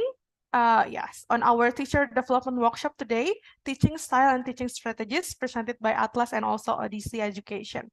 All right, so we are going to go to our second session today with Mr. Kevin. But before we go to the second session, I would like to remind you about the present list, right? So there are some of you asking those questions repeatedly. Okay, so I would like to share to you that you are going to get the e-certificate. It will be sent to your email 5 days after this webinar. And then you only need to fill in the present list that the team will give on our chat box, okay? And then the link will be sent to you, will be given in our chat box at the end of the session, all right? We just want to make sure that you will be here until the end of the session, okay? Because we are going to have the second session with Mr. Kevin, because we are going to, discuss again about the teaching strategies, especially how we integrate the standard, okay, the curriculum that we have in Indonesia and also the CFR level, and how can we integrate to our teaching method and also strategies in classroom. All right, so please make sure that you are going to be here until the end of our session, okay? All right, okay, so Bapak Ibu, without any further ado, I would like to call Mr. Kevin to join us here. Hi, Mr. Kevin. The floor is yours. Hello, thank you so much, Miss Nadia. All right, so I'm just going to spotlight myself, I guess. Okay, I'm here. Yeah, all right, cool. I was just laughing because I think the moment Miss Nadia mentioned something about the attendance list, and there was somebody who just typed in, where is the presence list, right? I feel like we should have like a fine for the next person who's gonna say it. But don't worry, it will be set at the very end, so stay tuned, basically. All right, so hello everyone. My name is Kevin. You can call me Mr. Kevin. I think I met probably most of you because we've been holding this webinar for the last year or so, right? Every 2 weeks. And today we're so privileged to have the webinar in collaboration with Odyssey. So we're really honored. Thank you so much for having us today. And for those who don't know me, I will introduce myself in just a little bit, but let me try to share my screen right now. So today's topic from my side today is harmonizing global and local education standards. So basically, we talk about the general teaching strategies, right? What you can use in class and all these really wonderful things that Mr. Jack has already mentioned, which you can try to implement right away in your classes. But at the end of the day, we also need to know that there are certain requirements, right? That are required by the government, what we need to have in our class, what we need to achieve by the end of the academic year, things like that. So that's what I will be going over more. So you get basically the best of both worlds. So you understand the teaching strategies, as well as how we can actually fulfill the requirements from the government as well. Okay, so a little bit about myself. So I am currently the Chief Product Officer at Atlas. So Atlas, if you don't know it, basically we are English books publisher that we started it in 2021, and we are in more than, I think, 1,300 schools by now, and we are growing. So, but we are really focusing on mostly English. So that's why during my part today, I'll be going over English curriculum, basically. I have graduated from the University of Southern California with a Bachelor of Science in Business Administration. And a little bit about my experiences. I have been the Director of Studies at English First, and I've been teaching English since 2018. and been in charge of developing teachers and academic excellence, and also teaching students from the age of 3 years old all the way to adults. So I remember there was like a question in the chat which I really would love to answer. I think around like 15 minutes ago or so, there was a question like how to teach very young learners. So let's say if you're teaching 3 years old, 4 years old, obviously we can't really treat them the same way as maybe teenagers or even like elementary or primary school students, right? So I have a lot of ideas to share with you, but one of them that I would like to share with you is to use something called TPR, which I think it's really useful. It's total physical response. If you're teaching very young learners, you can use your body's gestures, mimics, your facial expressions. All this will be really useful if you're teaching very young learners, and associate them with the vocabulary that you're teaching, as well as use realia. So some different objects that you can bring to class. So there's something that the students can touch, because they have to actually not just train their language skills with you, but also their motor skills. So that will be really useful, and do a lot of activities, jumping around, tracing in the air. So all these things. But yeah, I just would like to answer that because I'm really passionate about teaching young learners as well. Okay, so for my agenda for today, what I'll be going over, first one is to comprehend the CEFR standard. So don't worry if you have not heard of CFR before. I would like to say hi to I think a few of our teachers from Padang. Actually, I just came back from Padang last night around like 12 o'clock. So that's why my face looks a little bit tired. But I had the really wonderful time there for teachers from Padang. Thank you so much for having me in the past 3 days. Hopefully I can come back there again and to meet you in person again if we haven't met in person already. Okay, and the second one is to anticipate the goals of Curriculum Merdeka or national, how we can actually implement it into our teaching, and then integrating CFR with Curriculum Merdeka or national, creating a cohesive learning framework. So how we can actually integrate both of them. So not just one, so international, but also the national one, so local as well. And then we'll talk about evaluating students' progress through formative assessments. And the last one is leveraging artificial intelligence to ease teachers' workloads. And I will go over them pretty much briefly because we have talked about each one of these actually in the previous webinars, but now I'm kind of like just summarizing everything into one. So if you're interested to figure out more about like all these things in detail, feel free to take a look at Atlas YouTube channel. We have it all in there. Okay, so to begin with, if some of you, you can type in the chat box, it's actually there. But if you know what CFR is, can you just type in, like, what do you think is CFR? Have you heard of CFR before? Or this is your first time hearing it? Just type in the chat box. And let me try to find where the chat box is. Oh, it's right here. Oh, there you go. My first time hearing it. Okay, yeah. Okay, yes. I think like when I went to Padang yesterday, it was also the first time that most teachers actually had heard it before. And I was quite surprised because I thought like most teachers would have heard it by now, especially if you're an English teacher, because it has actually become a part of the Curriculum Merdeka itself. So if we take a look, there is actually a guidance, or at least, yeah, it mentions something about CEFR and which stage that we are expecting students to be in when they're at this grade, or which phase of the Merdeka curriculum, things like that. But yeah, okay, that's okay if this is first time hearing it. It's small. You can zoom it in, Mr. Wichaksana. Maybe you're using your phone, so you can zoom it in. But don't worry, we'll also share the materials with you, so you can take a look at it later. But CFR stands for Common European Framework of Reference. So basically, it's an international curriculum standard that is used for European languages. So we're not just talking about English. We can talk about Spanish, Italian, or French, any European languages. They would use the same standard. So basically, there's level A1 all the way to C2. So A1 is for basically very beginner level. C2 is for native, just like Mr. Jack himself, right? So it's very important to know your CFR level. So that's why Atlas actually, we created our own English test, which you can actually take.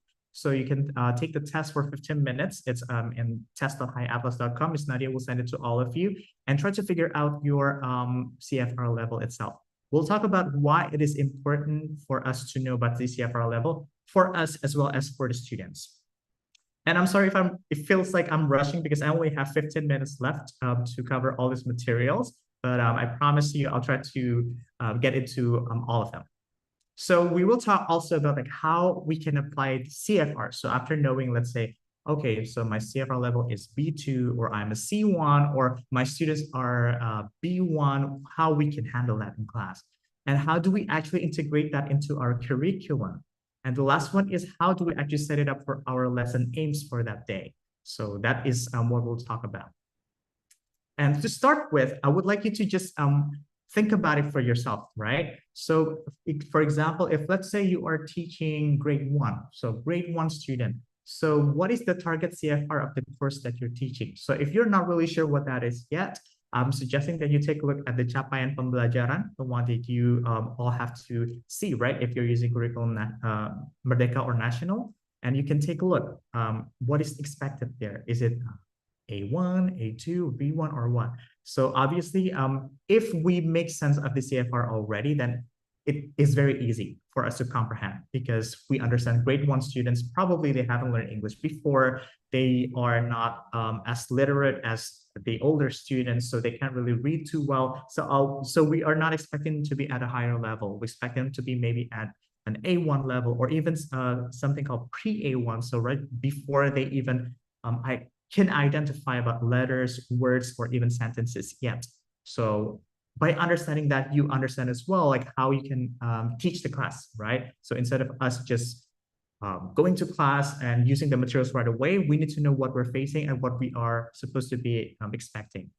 And what is the target of that CFR for A1? What are the students supposed to do? So you are also not over expecting yourself. Let's say if you think, well, I feel like my students, they are supposed to be able to say more words, more vocabulary, but for some reasons they are not doing that. So take a look at the CFR level. So it will make much more sense for you because then you will understand, oh, because they're at the CFR level, so that's why they don't have enough vocabulary or the grammar maybe is not as what you expect them to be. So then you can create the right I would say support for them, so facilitate them with more support in accordance with their CFR level. And the last one is how does that determine the capabilities of the learning in terms of all English skills? So if we're talking about A1, what does it mean A1 in speaking? What does it mean A1 in writing or in reading, in listening? Because that will help you when it comes to teaching those skills, right? Because we don't just treat everything into just one bucket, but we have to actually pretty much specify what we actually want to teach for that day.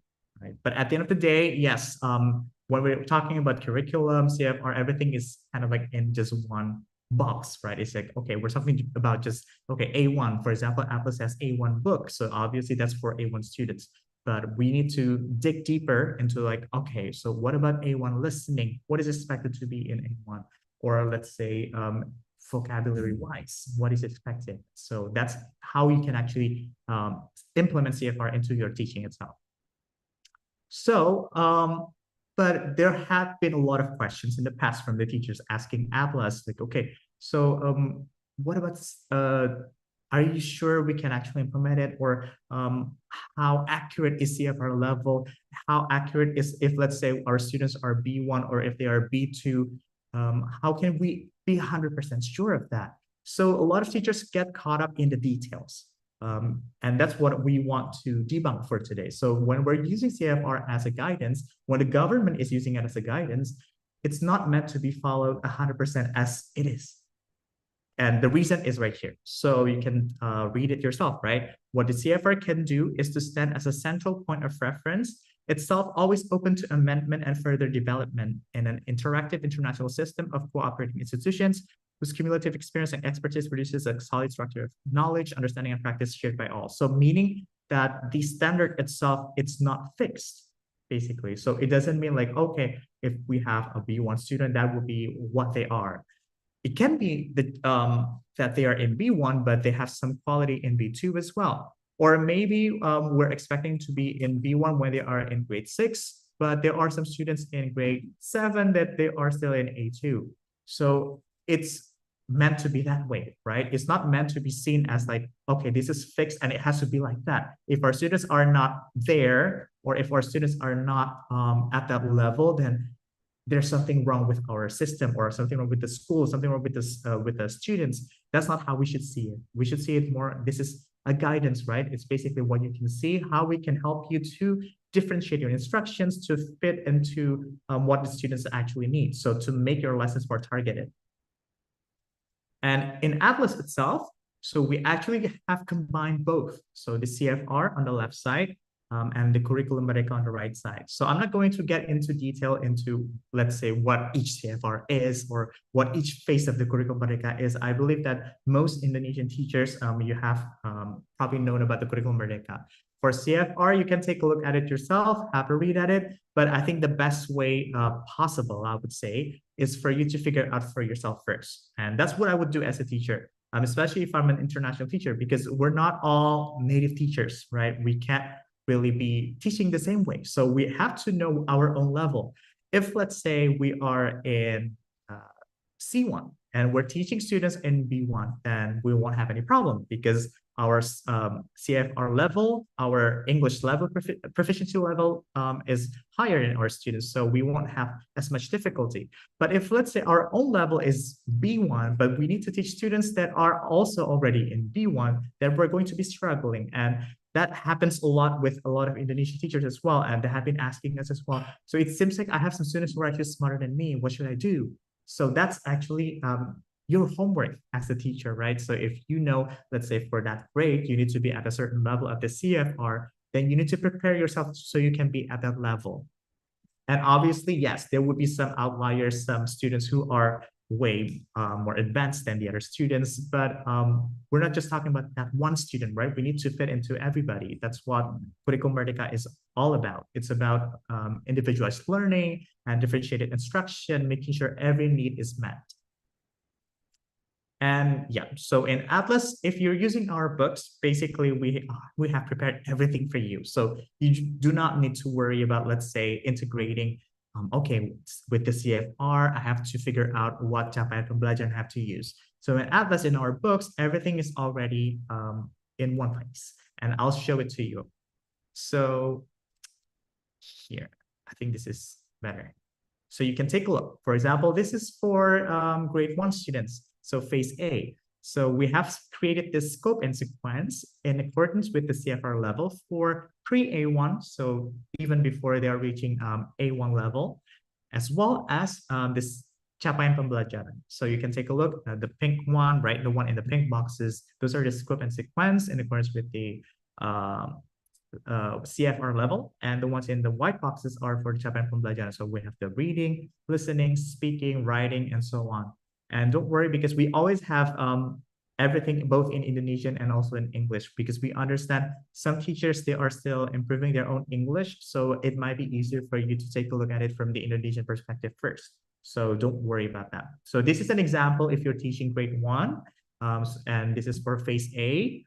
And I would say with grade 2 would be the same as well, because grade 2 is still in phase A in Curriculum Merdeka as well.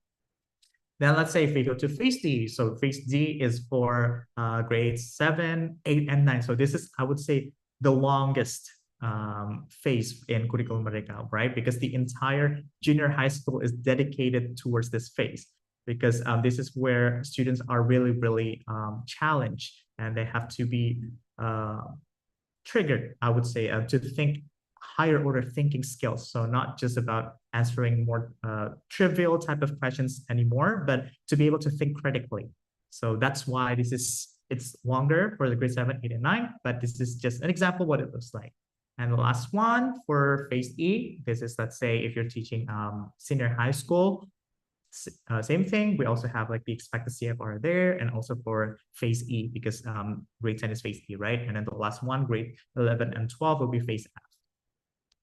So after knowing basically about the CFR level that we want our students to be in, and the phase, right? Because when we're talking about phase, let's say phase A, phase B, phase C, we're not just talking about their language skills, because we also need to talk about something called Profil Pelajar Pancasila, for example, right? So that is about character building.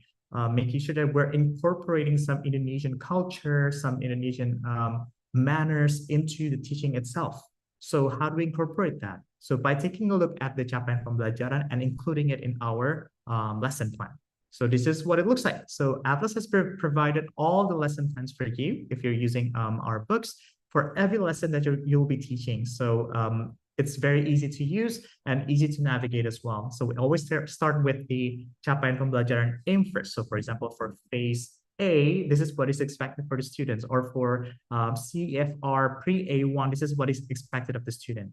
And then there is also the unit aim. So for example, in this unit, the students will read a comic, they'll be able to read stories, learn some new words using some possessive adjectives and so on.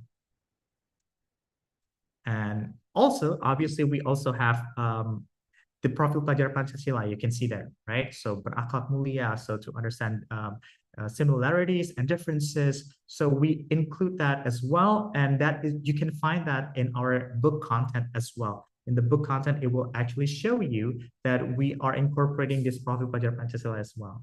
And at the end of every unit, we also have something called the creative space or the Atlas zone, where that is applicable for applying the project-based learning. And when we're actually using that project-based learning, we are incorporating this profil pelajar Pancasila. So everything is integrated in Atlas. So you don't have to worry as much, because we understood from teachers before, they used to ask us, okay, so do you have some ideas in terms of like how we can do some more project-based learning? Can you provide us some materials, some resources? Or can you give us some questions that we can use actually for summative assessments, things like that? So we have listened to the teachers that have been actually using Atlas, and this year we have provided all for you. And this is the lesson plan itself. So in every lesson, we also give you the guidance. So all the stages, all the way from warmer to consolidation.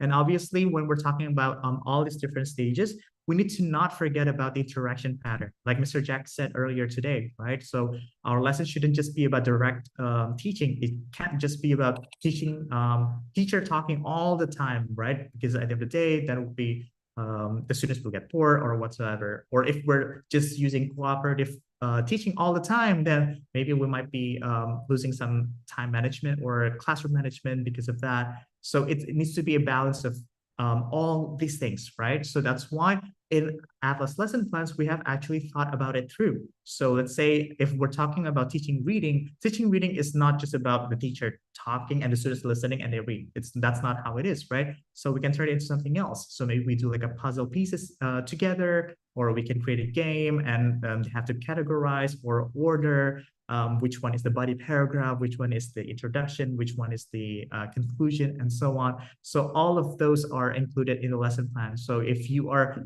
still worried about whether you are doing it right or not, you don't need to worry, because there's the guidance for you. And that is for every activity that you'll be using. So at the end of the day, what is most important is how can we ensure that our target aims have been met, right? So how can we be 100% sure, let's say, okay, I'm pretty sure that my students got what I was teaching today. So obviously we have to do something called assessment, right? So something that is, I think been talked about this year a lot by the Ministry of Education. It's about all these assessments. So we actually have 3 different types of assessments. The first one is the diagnostic assessment. Second one is formative, and the last one is summative. So I'm pretty sure you have heard of all of these. But basically, Atlas made this model so to make it easier for you to understand how we can actually assess correctly. So the first one, I would like to think of it, this model is like when you're playing, what is it, archery, right? So this is like the arrow. So the arrow has to hit the mark on the right side there, the red aim. So you need to know first at the very left side. So you need to diagnose your students. So you need to know their CEFR level first if you're teaching English, obviously, so you can know for sure that you are giving them the right materials, giving them materials that are not too easy, not too hard. It has to be just right for them, right? Then you need to do some observation as well. So you need to know their hobbies, their interests, what they like, what they want to be in the future. Why? Because we need to engage our students. So there had been a question, right, just now that asked like, what if my students don't like English, I try to motivate them, then obviously we need to do more. We need to dig in deeper to understand what their interests and hobbies are and use that in our lesson itself. Then we can start thinking about what we want to teach.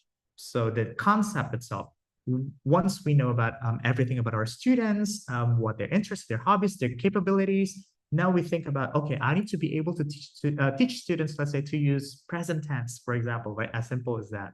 So we need to scaffold first. Do we think that students understand anything about present tense? Maybe not. They don't understand anything about tenses at all, because in Indonesian, we don't really talk about tenses. But at least maybe they are used to just the sentence itself, right? Maybe I like playing soccer. Okay, that is already present tense. Why don't I start with that? So we ask students what their hobbies are first together in class as a whole, right? Then you can start introducing the concept that there is a grammar to it that we actually are using when we produce that sentence. It's using the subject, verb, and so on, right? So that's called scaffolding and introducing the new concept.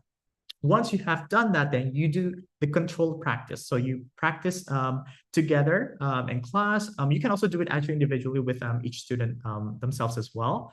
But in this practice, it has to be controlled. So in a way that you are focusing on their accuracy first. So making sure that they know, let's say, to use the correct verb forms, for example, because we're talking about tenses, right? Then after that, let's say we have done the practice together, then you can do the formative assessment. So the formative assessment it can be done at any time you want. So don't think of formative assessments as something that, oh, I have to do it after every 3 lessons or after 5 lessons. Even if you want to do it after 1 lesson, that's okay. That's okay too, because the aim for formative assessment is not the same as summative. It's not to be graded. It's not meant to be formal. It's just meant to assess students whether they understood your lesson that you have taught or not. So that's why we need to do formative assessments as frequently as possible. So once you have done a formative assessment, let's say you ask students and maybe they still made a few mistakes because maybe when they're saying he go to the market or he go home. Okay, so it means like they still don't get that they have to use ES after go, right? So he goes to the market, things like that. Then obviously we want to review those weak points again in the next lesson. Then after we review those, we give them freer practice. So freer practice means is not as controlled as before. So just let them explore a bit more. So ask them, what do you like doing? So then they can choose, right? I like doing this, I like doing that. Then we can assess their grammar, if they're using correctly or not, vocabulary wise as well, maybe singular, plural, and whatnot. And at the end of the day, we do another formative assessment, basically, right? So every time you're doing something new, make sure that you are assessing the students so that they get it. Then after that, you review everything again. So maybe this can be in 3 different lessons. It doesn't have to be in 1 lesson or maybe 5 lessons. It can be maybe like 3 or even 2. So after 3 lessons that you review all, then you give them something called the free practice. So free practice is basically when you let students explore the language themselves. You don't judge them for making mistakes. You don't judge them for not using the right words, not using the right grammar. You just let them explore. So when they're exploring, are they able to use this sentence structure that you're trying to teach them in class? Then that is already a part of formative assessment itself again, right? Because you're assessing students of their ability to use it freely without you controlling them. Then at the end of the day, we're reaching at the very end the target aim, which is the summative assessment. So the summative assessments need to actually measure all the things that we are teaching them, right? So that's why it's not just going from diagnostic assessment, teaching, and then summative. There has to be some formative assessments in between to make sure that the students are getting what you are teaching them. So that's hence this creation of ever evolving targeted assessment pedagogy. And it doesn't end there. So once you are trying to introduce something new again, you start at the beginning again, right? So diagnose, observe, scaffold, and so on, and then you hit the mark again. Because that's the same way as when you're doing archery, right? You take the arrow, put it on the bow, and you just pull the string and let it hit, and try again, try again, try again, things like that. So that is how we want the assessments to be like. And these are some forms of formative assessments, actually, that you can try to implement. So for example, the first one, quizzes. So in Atlas, we actually have our own online learning. In our online learning, we have quizzes. So at the end of every unit, the students can actually take the quiz as many times as they want, and they can practice. And this is really fun because it's not just about reading and listening. So there's also pictures, things like that. Basically, make it fun for the students as well, because learning a language has to be fun, right? And the second one, games. So we can do puzzles, categorizing, ordering, treasure hunts, or even like running to the board, putting things on the wall, things like that. You can do that too. Projects, right? Posters, public service announcements, creating that, arts and crafts, and so on. And presentations. I love when students do presentations. And please, I think there is a negative connotation in, I think, Indonesian schools, that when students are asked to do presentations, they have to prepare, let's say, a gazillion slides, and they have to prepare everything like formally. It doesn't have to be that way. Maybe we're creating something together in class. We're drawing our most beautiful memory. Then we just ask, let's say, okay, does anybody want to share? And when they're sharing, then we cheer them and we congratulate them. Thank you for sharing with us, and so on. That is already a part of the formative assessment itself. And simple review exercises. So let's say you want to do it traditionally, how it was before, right? So we give them some exercises that they learned before and do it again. Then some role plays, you can obviously do that. Peer assessment, peer teaching, little teachers. I love doing this as well. If you have some students who are very advanced in your class, you can ask them to help you with teaching the other students in class, or even ask them to explain in front of everybody in class. That way, you are also helping yourself with classroom management, because the tendency is for the advanced students to be the ones distracting the ones that have not actually got the materials yet, right? So then this is one way for you to be creative and actually to ask them to help you with the classroom management. Exit tickets, I love this a lot. So before students are leaving the classroom, ask them some questions, because at the end of the day, you can be sure individually whether students are getting it or not. But obviously it depends on the size of your class. If you're teaching only 20 students or 15 students, this can be done easily. But if you're teaching 30 students, 40 students, or even 60 students, then you might want to do it in groups, or maybe you can do it in pairs or in triplets. You can do it however you want it to be, but it's a really good strategy. Okay, and the last one, do not forget to consolidate, because at the end of every lesson, what you want the students to remember is not just about playing games or doing the fun things, right? But what actually you are teaching, what they are learning in class. So that's why in Atlas lesson plans, you can see that everything has a consolidation at the very end. Okay, so I think the rest you can take a look, because I'm running out of time. You can take a look at materials later in the PPT, but they are just more in details about what I just explained. But I would like to just share with you that at the end of the day, what's most important, that we want to continue to adapt, because this is the very brand new technology that we're implementing in Atlas. We actually are implementing artificial intelligence. We're using Atlas. We should not be blind to it, basically. We need to understand why, because we do not want to always be the late adopters, right? We want to advance ourselves too. As teachers, we should not be behind our students. We need to keep honing our own skills, for example. So one way to do it is to not forget that technology is as important as our own teaching styles, right? So far, these are the only countries that have implemented AI as parts of their modules at school. So I'm just putting it there. Why can't we do that as well, right? In Indonesia, because I think it's growing and a lot of businesses have been using that as well. We can use it in school too. So in Atlas, we have 3 different AIs that we can use. The first one is called the AI Writing Evaluator. So it can help you to evaluate students' essays. So students can just write down their essays, and they can the AI will automatically grade for you. And what you can do is just check whether the AI is doing it correctly or not. And you can still change the grade or give some additional comments, edit the comments. You can do that, right?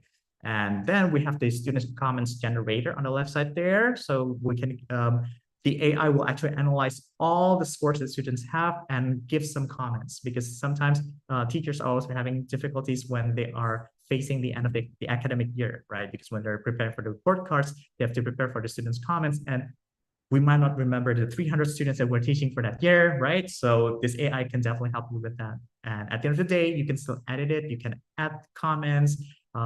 and it gives the strengths and weaknesses of every single student that is using Atlas. And the last one, we also have the lesson plan generator, because we understand that every school is different. Some of you are teaching 35 minutes, some of you are teaching 40 minutes, some of you are teaching twice a week, 3 times a week, 5 times a week. So using this, we can actually help you to customize your lesson plan to the way you need it to be, basically. Okay, so my last tips, basically, we have talked about all these standards, right? CFR, Curriculum Merdeka, but I would say don't get caught up in the details, don't get caught up in the standards, but focus more on the practice. So use the strategies that Mr. Jack has mentioned to all of you today, right? Those are really, really useful, and explore more. And if one doesn't work, try it out again. Same thing with assessing students. Try it over and over again until you hit the aim, right? Because that's the most important part. Okay, so again, I apologize for rushing through, and I feel like I'm speaking a lot already. So I'm going to give it back to Miss Nadia, because I think we're running out of time, and maybe if we have like one question that we can answer before we close the session off. So thank you so much for listening, guys. All right, thank you so much, Mr. Kevin. So I guess it is time for you, teachers, to ask the question. You can simply raise your hand and also type it down on our chat box. So Mr. Kevin explanation today about how we can harmonize the standard and also our teaching style, and also the strategies, and also even the assessment, right? Okay, I believe that at the beginning of the lesson we usually already plan the assessment for our students, right? So especially the formative one. Okay, so anyway, Bapak Ibu, we are going to have a session again after this with Mr. Jack Winter. Yeah, so you don't need to go. If yes, that's okay. All right, so if you have question to Mr. Kevin, you also can ask right now. All right, okay, so okay, I can see here. Okay, Miss Honey.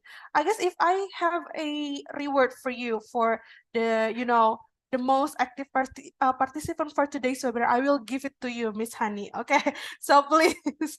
All right. Okay, so Miss Honey, do you have any question to Mr. Kevin, please?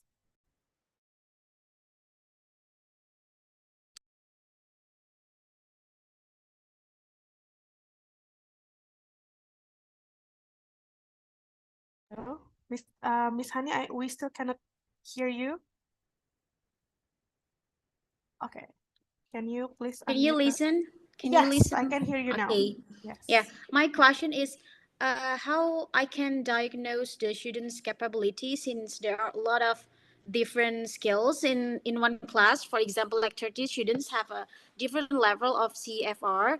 So how could I handle with that? I mean, like as you know that I am teacher at a public school, it is like kind of difficult to imply the CFR or the diagnose of their skills. And also, the more question is, can I use what we call that? Can I make my own question for the student according to their students' need? Because if we follow the European, what we call that, reference, it will be a difference for us like that. Thank you. Okay, thank you so much, Miss Honey. Please, Mr. Kevin, if you want to answer. All right, thank you so much, Ms. Hani, for the question. That's a really, really good question, actually. So when it comes to assessing students, obviously we can't really just choose one skill over the other, right? So we need to evaluate everything. So in terms of their listening, reading, also their speaking, and also their writing, right? So basically when you're assessing students, you need to know about all these. So with the CFR way of doing it, it just gives you, I would say, the basic of the curriculum itself. But what you can do is actually the observation. That's why in the pedagogy that I told you, there's also something called the observation. So you don't actually have to test them one by one. If you have, let's say, 30 students or 40 students, that might take a long time, right? But as you are progressing, as you are interacting with the students, you can actually identify their skills, and you can just take notes. So for example, I think the students are in A1, this one students are still not even A1 till A0 because they're not able to read at all, not even in Indonesian because they don't know alphabets. Then what you want to do is you want to put them all into like just on a piece of paper and just group them. So at least you have some ideas how you can group your students in class, because oftentimes we think like, oh, but I have some students who are at this level, some students at this level, some students at this level, right? So you want to minimize that. So you want to know, let's say, okay, I have really, really advanced students. Maybe there are only 3 of them, but maybe I have like 20 that are in the middle. I have 10 that are maybe at the very bottom. So then when you want to create groups, you want to do like the cooperating instruction type, then you can also try to integrate this based on your knowledge of the student's ability. For example, let's say for this activity, I think it's better if all students are grouped in accordance with their level. So the ones that are advanced together, the ones in the middle together, the ones at the bottom together. Or let's say, I think now today, what's more important is we mix them up. So in one group, there has to be one strong one, maybe like 5 that are in the middle and 2 that are quite low. So it will help you to strategize. But it depends on you, however you want to use it. But actually, diagnosing them is important for that matter. But if let's say you want to create your own questions, feel free to as well, as long as it helps you to diagnose them and to be able to put them in different groups, because that is how you can meet the target aim, your own target aim for every student in your class. I hope that answers the question. Okay, thank you so much, Mr. Kevin and Miss Hani. All right, so now I guess I would like to read question from our chat box first. That's from Miss Rinta.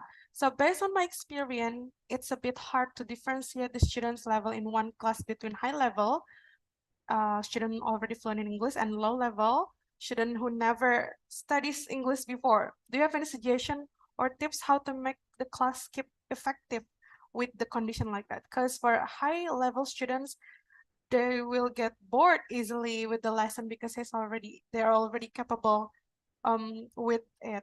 I'm teaching in elementary level right now, Mr. Okay. So please, Mr. Kevin.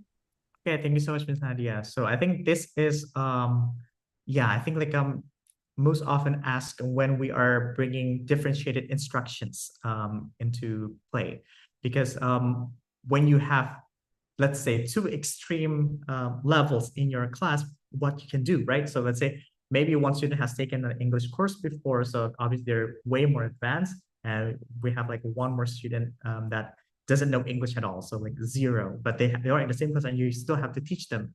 So ideally, the ideal way is, of course, if you can have like different classes for them instead of putting them into one class, but we understand that that's not always possible. So that's why we need to differentiate the instruction in accordance with their ability. So that's why it's the same. It's going to be the same answer for Ms. Hani previously. So you need to diagnose their level first, because yes, it can be in a way that extreme students are very, very advanced in their speaking, but let's say when it comes to reading, they're still struggling a little bit. So then you want to use that, right?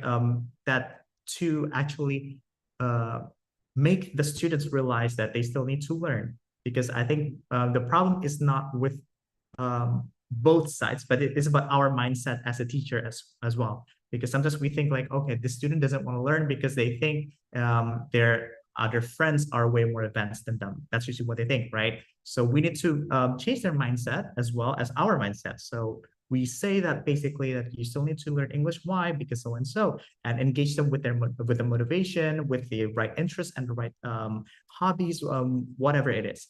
Then with the ones that are also at the extreme high level, you need to identify their weaknesses as well, because they still need to improve their own skills.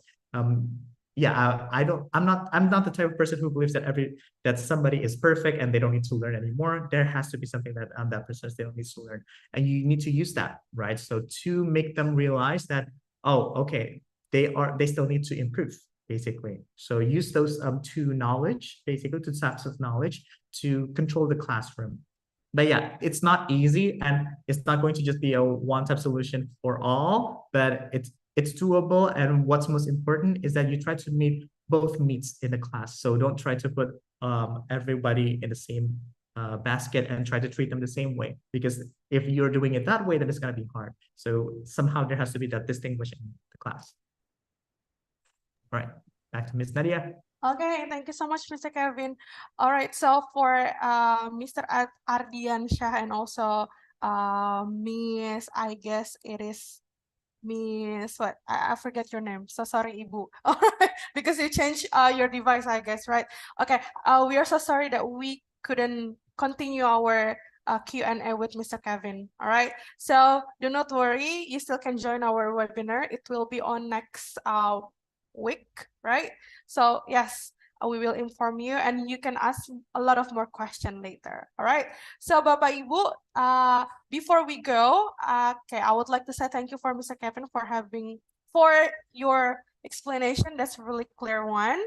All right, we're going to see you again later. Okay. So now Bapak Ibu, I guess yes, for some of you who cannot access our present list, I will give it to you after this. And now it is time for me to call Mr. Jack Winter. So for some of you who haven't met him before, okay, now he will be with us again. All right, so we are going to have the session with Mr. Jack Winter for now on. Okay, so Mr. Jack Winter, the floor is yours. Thank you.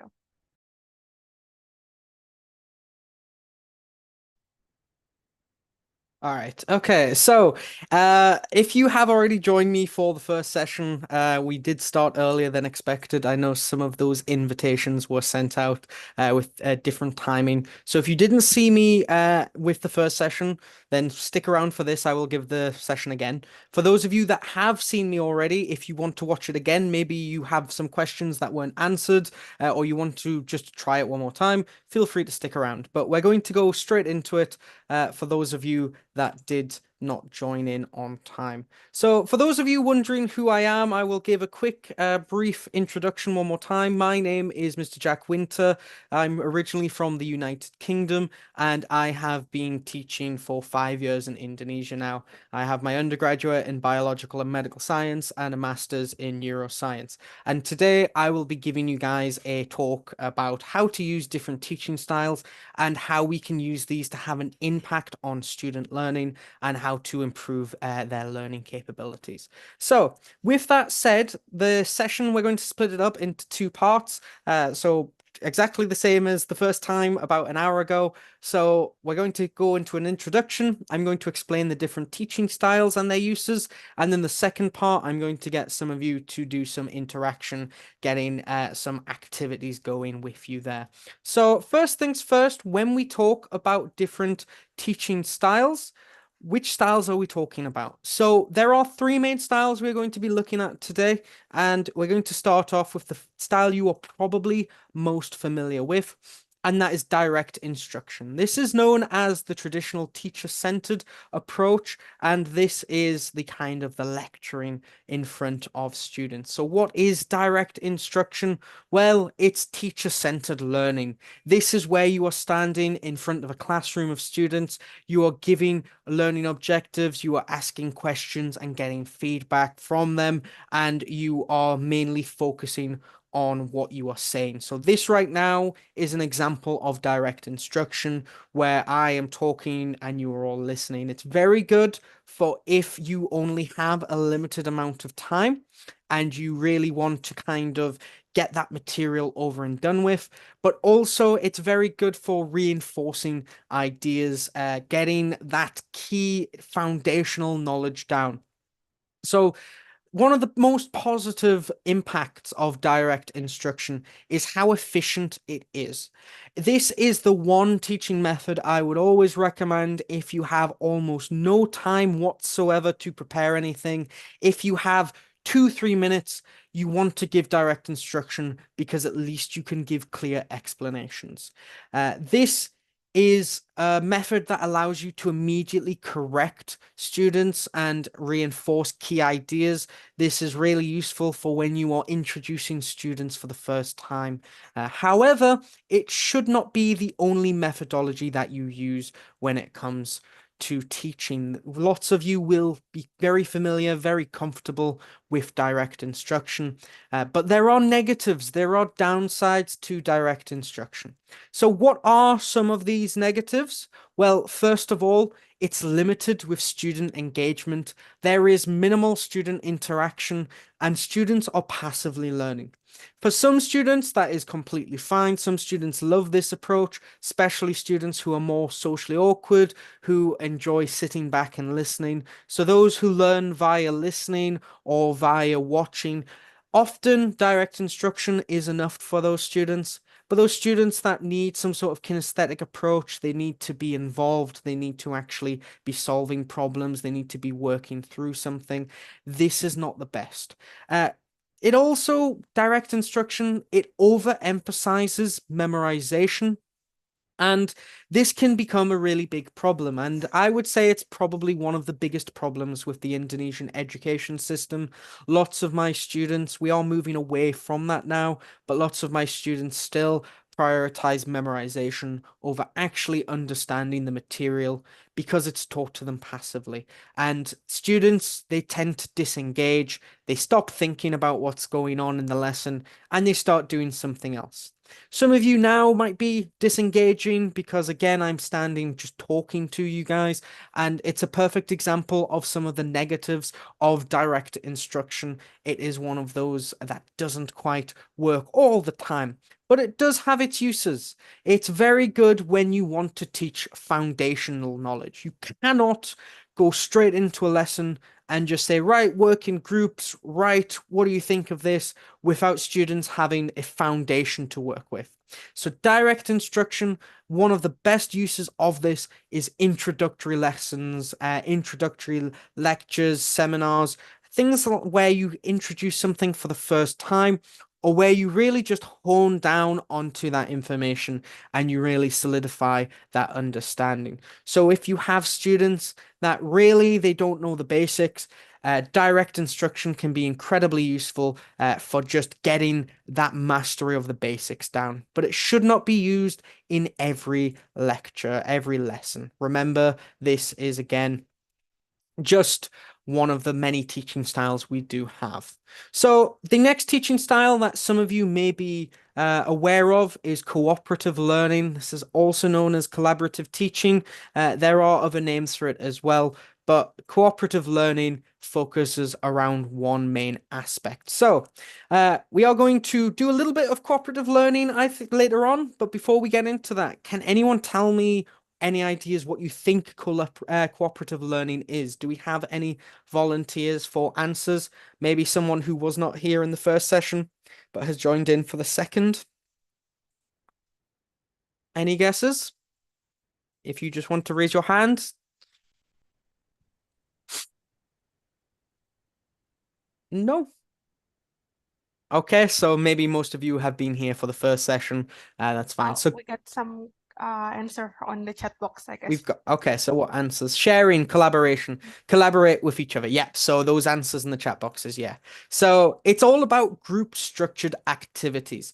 The point is that students are working in groups. It's all about teacher facilitation, getting students working towards common goals, task-specific goals. It's a lot of group work. Now, group work has lots of positives. One of the biggest positives of collaborative learning is the fostering of social skills.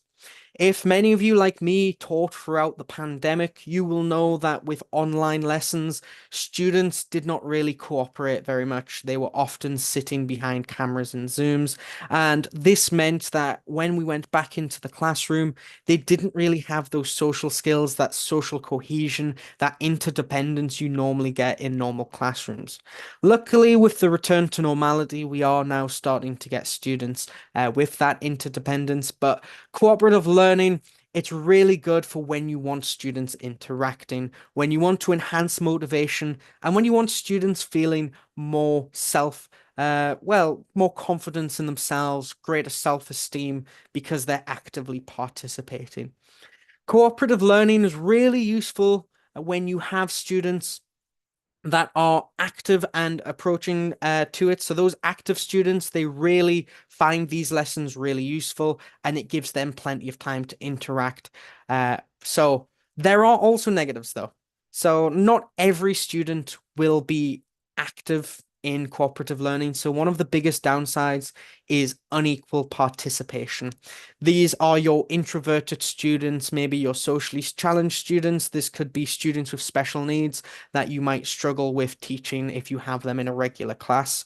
I know me personally, I have some students that are severely autistic, and whenever cooperative learning is involved, it's very difficult to get them involved because of the social challenges they face. So as well as that, cooperative learning, getting students working in groups, because you are working in groups, this is always a bit of a problem for time. Some of us only have 35 minutes if you're teaching the younger grades, maybe 45 minutes. Maybe you have 2 teaching hours together, so an hour and a half. But again, cooperative learning can be quite difficult when there is time management issues. So if you don't have long, you might struggle to do this. Something that would be 5 minutes in direct learning might take 15, 20 minutes with cooperative learning. So really, you need to know when to use this. You need to be able to use this correctly. And as well as that, you may struggle to consistently implement this in every one of your classes. You might have some classes where they are very active, other classes where they aren't active at all, and you might find that more difficult to actually bring cooperative learning into the classroom. As well as that, students will be developing skills at different rates. Students that interact more will be more likely to interact within this cooperative learning. Students who don't really interact are not going to gain as much from this. And also, you may have issues as a teacher trying to actually assess individual students. So if you're trying to think of methods of how to assess individual students, this can be a bit of a problem.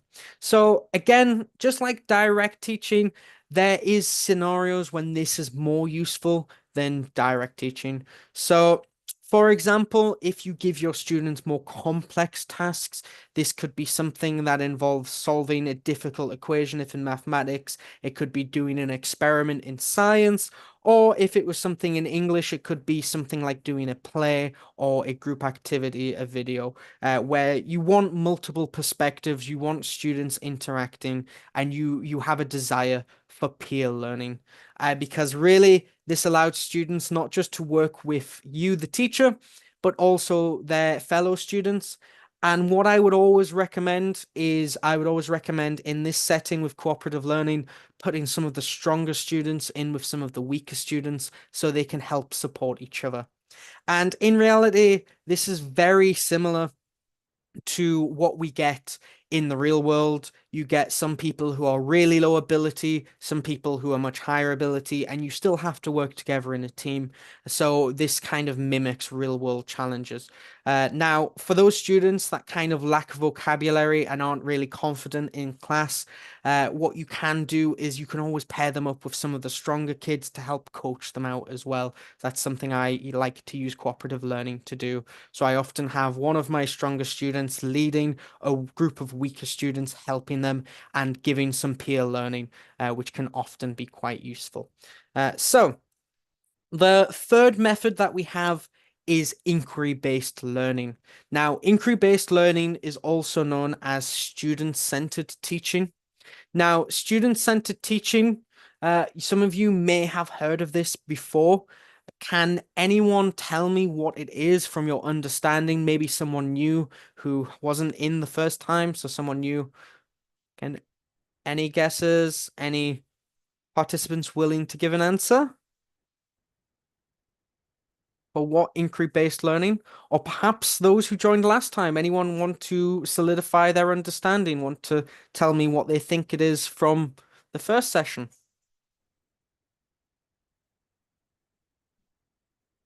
No? Okay, we've got one person. Yeah, Ingrid, so from last session, you were here from last session. So what can you tell me about inquiry-based learning? Inquiry-based learning, student-centered, for which foster independence, critical thinking, and problem-solving skills.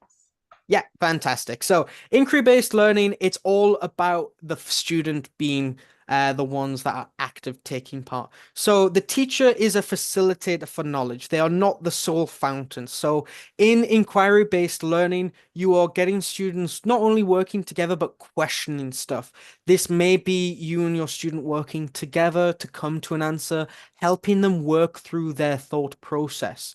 You are not just giving them an answer, you are working through that process. You are conducting investigations for those students. You're helping them to seek knowledge so they can then go about. It's all about exploration. It's all about questioning. It's about getting those critical thinking skills involved, getting them to think more deeply about topics. So you're giving them that chance to find out, to explore, yeah.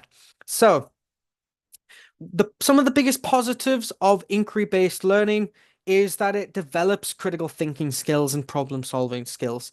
This, I find, is something quite lacking generally in Indonesian schools. Most students, they sit there and they just go, well, what's the answer?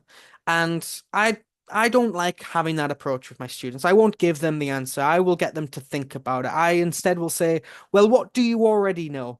And what ways can you use that knowledge? And then I will add other questions to them that will help guide them come to the answer. If they really are clueless and they have got no idea whatsoever, you can give them the answer, but I would always recommend trying to guide and steer your students to the answer first. Try asking questions, get them to think about it, explore their own thought process. Because a lot of the times, if you're just giving them the answer, they're going to go, right, this is the answer, I'm going to memorize it. And we don't want that. That's not learning, that's memorization. And what we want to do as teachers is we want to be equipping our students with critical thinking skills. So when they go out into the real world, they can actually use this knowledge to apply it to their jobs, to their daily lives. Now, with inquiry-based learning, this often means there is quite a bit of overlap between subjects.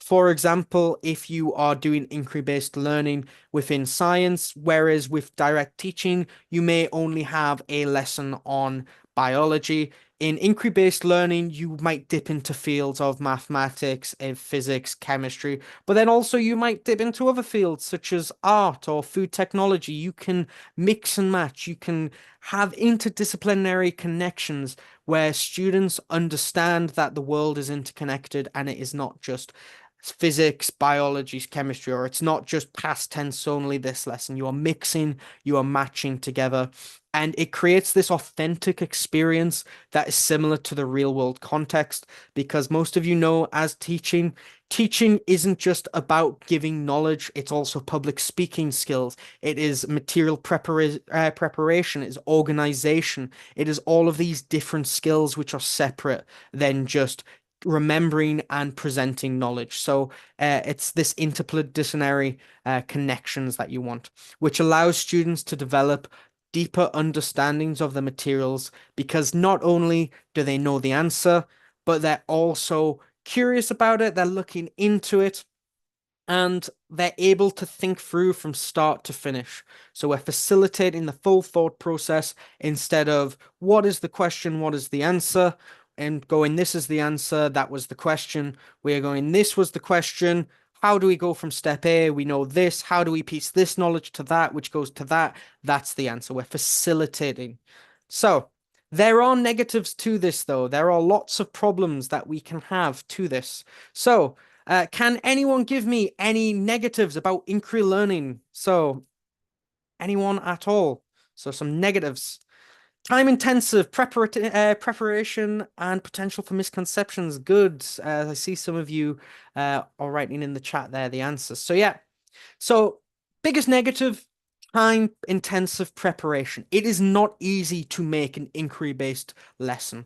These lessons need lots of thought about them. You often need to be delving into other aspects, maybe other topics. So if you feel like you are not ready to do inquiry-based learning with your students, maybe leave it until towards the end of the term and plan lots of times. Spend a lot of time planning for that one lesson to give it a go. There is a lot of time spent doing this, but as you practice doing this, you get better at it and you are able to eventually plan it a bit faster than what you previously would. Because at the same time, you're requiring a deep understanding of that process of learning, of that process-oriented approach. So by practicing this, by doing a few lessons with this, you develop that understanding. But the first few times you try and use inquiry-based learning, you might struggle with that. You might have a bit of difficulty.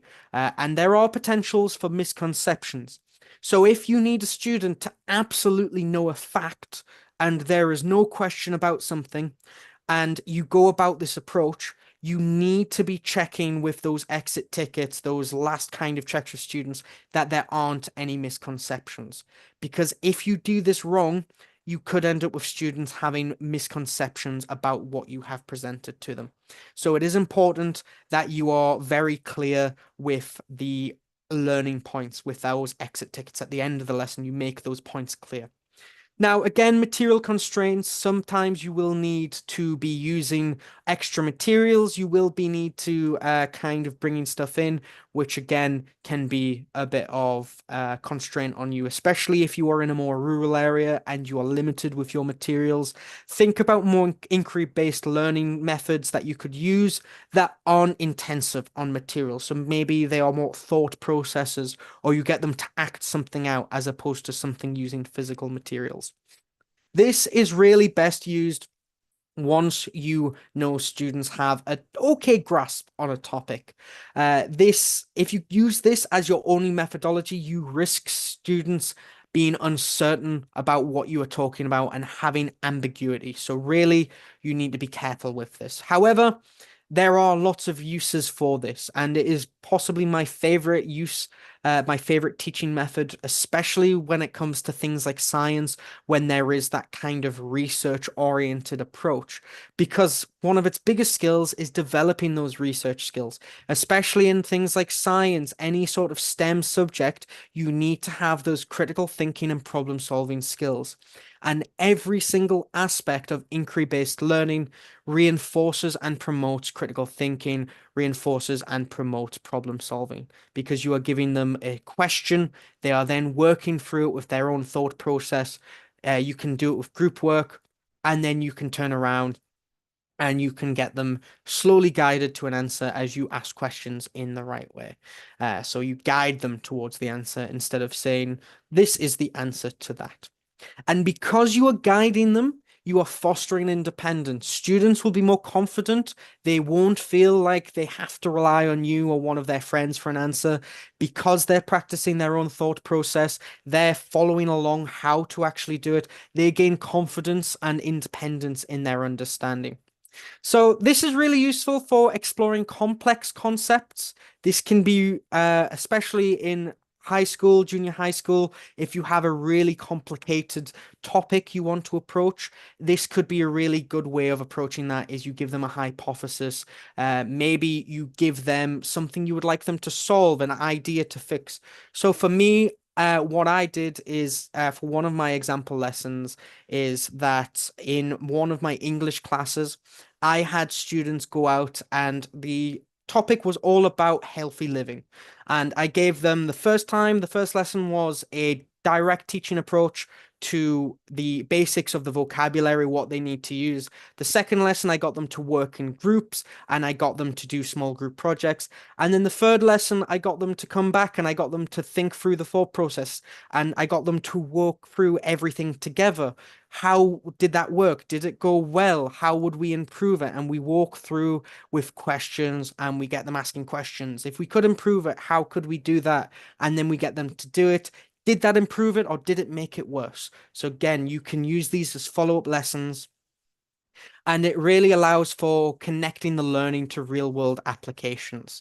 So this can be really useful for adapting to different learning styles as well, because not only are you again showing them they are acting on it, they are doing active learning, you also you pair this with physical images. So you add in that visual approach, you add in the teacher talking, and you've got all aspects of learning styles approached there. So with that said, what I am going to do now is we are going to do a bit of a seminar task. Now in the chat, I'm going to post you guys a nice little Google form link. And that little Google form link will be able, if you open that, will open up a spreadsheet where you will be able to plan out your lessons. Now, in the 3 pages, page 1 is direct instruction, page 2, cooperative learning, page 3, inquiry-based learning. If you've already done this, if you want to do it again, there is one below for session 2.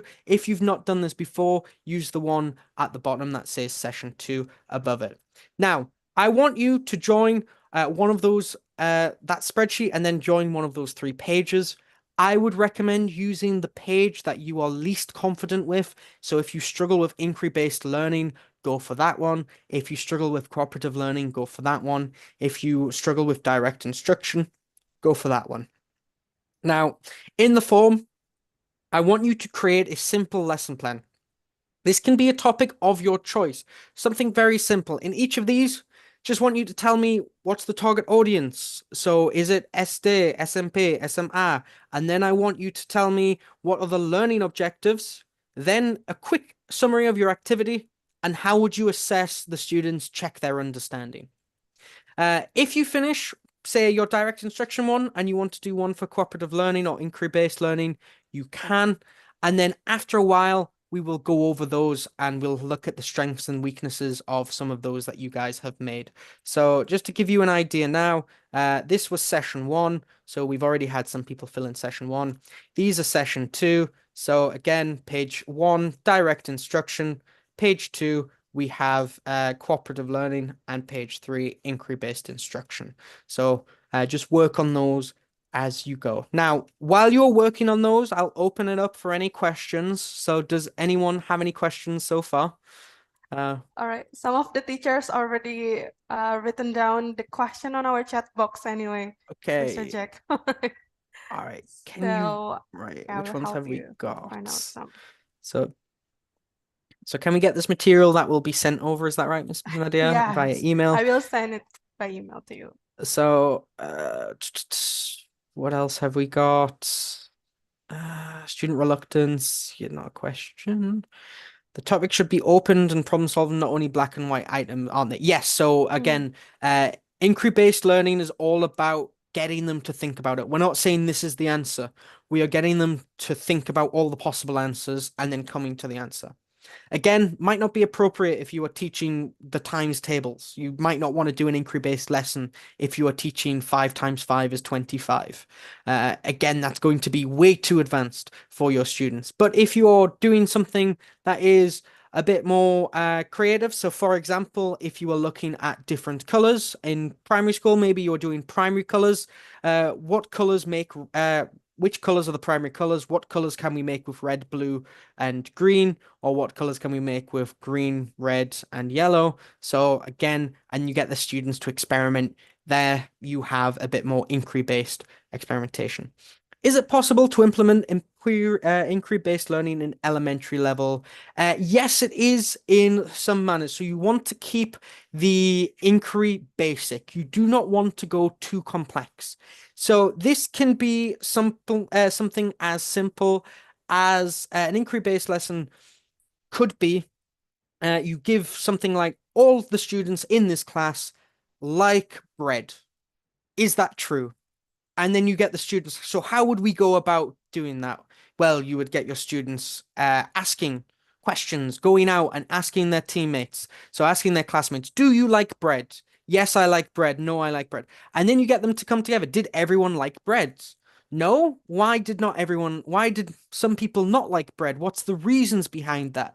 And then you give more questions and you get them to go back out and do more things. So again, this can be used in English lessons. You can give them a question or a statement. All of my students like karaoke. And then you get them to discuss, do they like karaoke? So it can be used in fields like English, but also fields like science. You can turn around and you can post questions like, all of my students don't like science. And then you get them to, well, do you like science? Why do you like science? So it can be used in English. It can be used in where you connect it together. And you really can use inquiry-based learning to connect multiple different topics together. Right, which other questions do we have? So again, if you want to ask any other questions, So in your opinion, which one style of teaching is suitable for teaching kindergarten and elementary grade? All of them. I use all of them for my grades 1, 2, and 3. I mix and match. It really depends on what you want to do. Sometimes, normally when I start teaching students for the first time, my first few lessons are always direct teaching. Then it turns into group work to get a bit more so collaborative learning. And then towards the end, normally I do assessments via inquiry-based, inquiry-based instruction. What other questions do we have? It's a bit uneasy to apply them actually in a big class with different characters of the students. So I do have big classes myself. I have classes that can go up to 35 students per class, and it can be quite difficult to do it in a big class. But again, you can still implement that. You can set them off you give them those questions for inquiry-based learning. You can apply it to a large class. You can give them those questions. You can give them worksheets where you ask them to explain their thought process. And then at the end, you get them all together to discuss individual answers. And then you can also target individual students. Maybe you want to really test your more capable students. You can ask them really difficult, thought-provoking questions about the topic that gets them giving more in-depth answers. And for your weaker ability students, you can still ask them very basic questions just to check that fundamental understandings there. So you still can use it. You can use every single one of these methods in any size class. However, depending on the situation, depending on the topic, some may be more appropriate than others. Again, if you are doing cooperative learning, you probably would not do cooperative learning if you have a large group of, say, 800 students, 100 students, unless you are doing really large groups as well, or unless you have a large amount of time. So you want to be looking at the positives, the negatives of each teaching method and looking at it and saying which one is the best to use in which scenario. So I like to ask about studying English for Indonesian. Some says that earlier students study, the more fluent they master English, but some say that the kids must master their mother tongue first before studying foreign language. What's your opinion in this? Okay, so I've actually got my master's degree in neurolinguistics, which is looking at how language works in the human brain. Learning about different languages at an earlier stage helps. Your brain can learn more than one language at a time, and it can learn them simultaneously. It is completely fine to teach students 2, 3, 4, 5, 6, 7 languages at the same time and use them at the same time. You can mix and match. The human brain is amazing for that. You do not need to master your mother tongue first. As a matter of fact, it is worse to try and master your mother tongue first because as you get older, after you reach the ages of 21 to 24, your brain plasticity reduces. This means it becomes harder to learn new things, especially languages. There are studies that have been done on children that were raised in wild situations without language, abused children where their parents did not talk to them and they never heard language until they were 5, 6, 7 years of age. They were never able to master any languages because they were not exposed to it. So the earlier you start, the more you expose a child to a language, the easier it is for them to be fluent in it, for them to master it. However, even if you do not hear a language until later on, while your likelihood of mastering it will not be the same, it is still possible with practice. So, for example, you can start learning something at the age of 21, 22.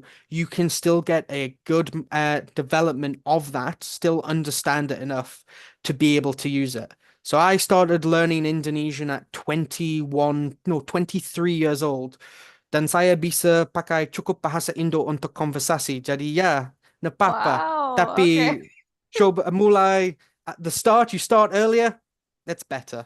That's a great So- bahasa Indonesian anyway, Mr. Thank Jack. you. So, any more questions that we have there? So, no, I think that's it for now. So let's very quickly, we'll now go through some of these that we have got. We have not really got much activity or participation at the bottom here, but we do have some that have been going through. I'm not sure if some of you have been working on session 1 instead. So let's have a look at some of these that we've got, and we'll go through these and we will see if these are good examples or not. So for the first one, So we'll go for Rintan. You've done yours on keeping the environment clean, and yours is targeted towards primary level 2. So for our learning objectives, we have students are able to follow the commands about keeping the environment clean. Students are able to recognize the cleaning tools and the functions. So in your activity, you would get them watching videos about keeping the environment clean, identify cleaning tools used in the video and their functions, and then get them to introduce to the commands for relating that to the topic, and then you get them to practice together, so making short conversations and commands. Very good example of very good direct instruction. You give them the basics and you go through it. What is it? You show them, you've got visual learning, you've got a slight bit of kinesthetic learning, and obviously you will have the auditory learning as well with the way that you are actually talking to the students. So this very good example of direct instruction. Now, for a topic like this, you could make it more interesting. You could make it cooperative learning, or you could even do inquiry-based learning for this lesson. If you wanted to make this inquiry-based learning, you could start by asking the students, how do we keep the house clean? What technologies do you use? How do you use this? How do you use a broom? And you then get them to go, right, okay, well, show me.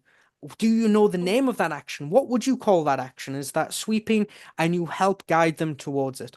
And then towards the end, maybe you could get them giving a routine. So in that lesson activity, they could give a presentation on a good cleaning routine for their house. That way, they're more involved, it's more active, but you've still got that short conversation as that instruction for that assessment. So there are ways to improve this. There are still ways that if you wanted to change this from a direct instruction to inquiry-based, you could.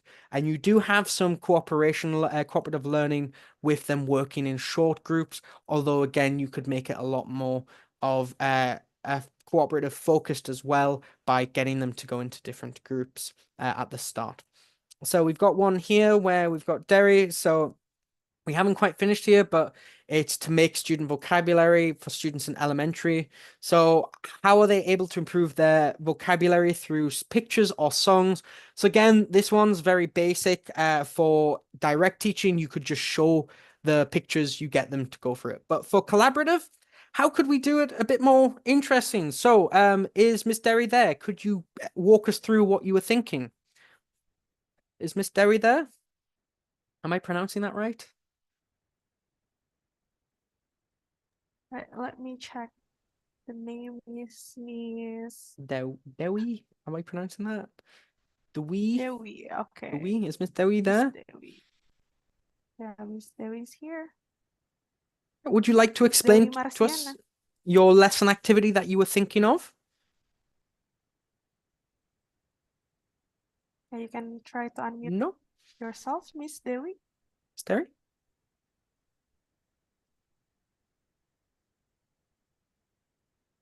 No? Okay, no worries. Well, okay. Let me walk through some of these that you could do. So for cooperative learning, if you wanted to make this cooperative learning, what could you do? Well, you could give them different pictures, and if you want them to improve their vocabulary by using songs as well, you could give them a picture and you could tell them to get into groups and to make a song about what was in the group. And you get them to then collaborate, come up with lyrics for the songs using the vocabulary of objects in a picture. So maybe you give them a picture of a house with trees. How could we make that into a song? Well, I see trees, I see houses. You get them to sing along, and their assessment is, have they identified or used every aspect in that song? And for inquiry-based instruction, we don't have anyone attempting this one for session 2, but we'll have a look at one that we had for session 1, and that is culture and society for grade 12 students. So students would be able to identify and describe different cultures, including their values, beliefs, traditions, and customs. So their lesson activity, you could have a cultural exploration station. So this one's very good. You give different cultural stations maybe, and you ask them to look at the objects. Maybe you could give objects that have cultural significance, and you go, well, what do you think this object is used for, or what do you think the cultural significance is? And you get them to then go away and do research. You could then have them competing in groups, give the different groups different cultures, where they then have to present at the end, and then they give feedback. So you could assess them based on their participation, and quality of the notes taken, but you could also give them, get them to do presentations. You could also grade them on the way that you could actually, on the way they question other groups as well. So hopefully this gives you guys some ideas for how you could then use these different methodologies in making some lesson plans. So going back to that, I just want you guys to go over the key takeaways one more time. So we have looked over the three main methodologies that we can use. So we have direct instruction. Direct instruction is all about teacher focused, teacher centered, but it's limiting the critical thinking of students. You do not use this for every single lesson. This is very good for ensuring mastery of knowledge, for ensuring that students have a good fundamental understanding, for basic instructions, for when you are limited on time. Cooperative learning is great for when you want to promote teamwork, when you want them having different opinions shared, and when you have complex topics where it's important to have multiple approaches. We don't want them all thinking of it one way. This is discussions, these are debates, anything where there may be more than one right answer. Cooperative learning can be a very good way of doing this, and it gets them working together with their peers, learning from their peers. But again, if you are limited on time, if you do not have much time in your lesson, and you really need to make sure they understand something before you move on, maybe direct instruction would be better. If you are wanting students to develop their critical thinking skills, maybe instead of cooperative learning, you look at inquiry-based learning. If you have students that maybe aren't as social, inquiry-based learning can still be used where you have one-on-one interactions with students. It does not need to be every single student per session, as long as you cover every student every few sessions. Most of us will have classes of 30 to 35, and that can become quite difficult to make sure all students are involved. With direct instruction, they are sitting there passively, they will lose interest. With inquiry-based learning, it's student-centered. You know that they are going to be having to work through stuff. You can give them worksheets, you can give them tasks and activities that they have to perform, and it fosters their independence. We develop their critical thinking and problem-solving skills.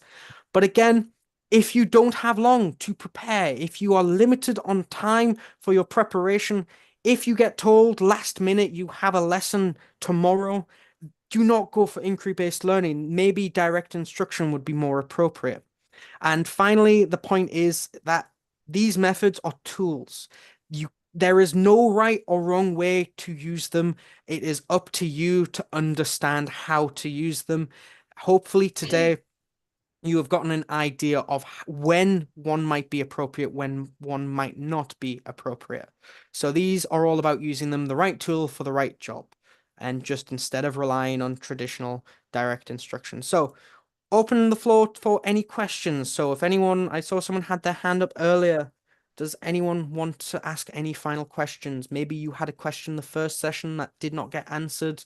Maybe you want to ask something else. Now is your time. All right. So we are opening up another Q&A. This will be the last Q&A, This I will be guess, the right, last Mr. Q&A, yes. Jack? Okay, and it is time for you to ask if you haven't got any opportunities before. Okay. So, any final questions? Feel free. If you want just to pick my brain about something to do with teaching as well, go ahead. Now's your final chance.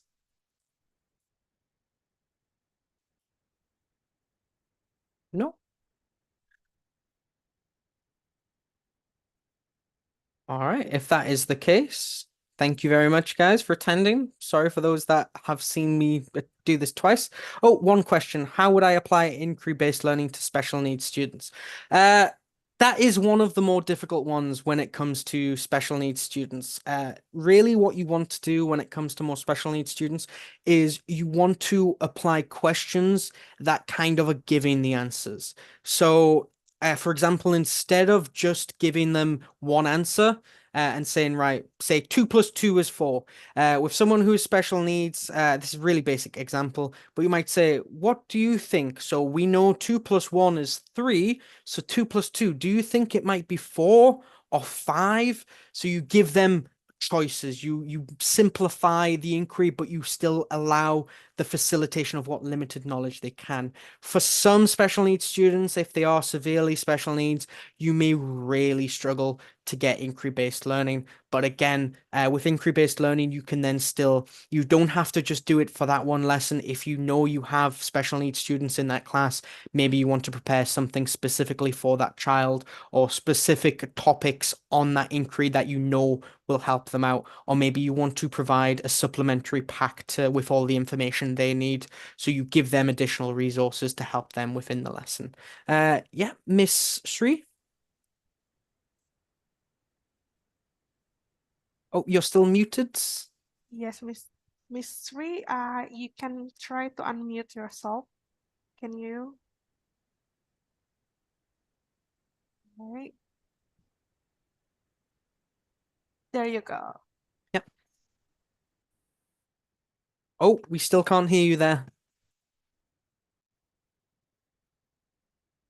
Nope. Maybe we'll come back to you. So see if you can fix your microphone. We still have a few more questions in the chat. So, Mr. Jack, I want to know your opinion. What is the best suitable teaching methods for elementary students? Again, they are appropriate. You can use each of these for elementary school students. For inquiry-based, for my grade ones, if you have something where you might have a what's in the box, and then you get them to think about how they might investigate what's in the box. Are they smelling it? Are they looking at it? Are they shaking it? So, and then you ask them what sensors are they using? That's an example of inquiry-based learning for grade ones. Whereas with direct teaching, you could just show them pictures of a nose and say, what is this? This is a nose. That would be more direct approach. For cooperative based, you could get them into groups and maybe you could make it as a game where you turn around and say, right, we need to see which group is the first to identify this or that. And you would get them to work together. So yeah, Ms. Sri, we can hear you now. What was that question? Hello. Yeah. Yes, Hello. Miss Sri. Okay, we can hear you now. But I can hear there. Sorry. Yes. So what is your question? We can hear you now. Can you hear me? Yes. Yes, we can hear you. I want to ask how we communicate to students in order to make my elementary students to speak freely. How to activate the beginner students to speak. Thank you.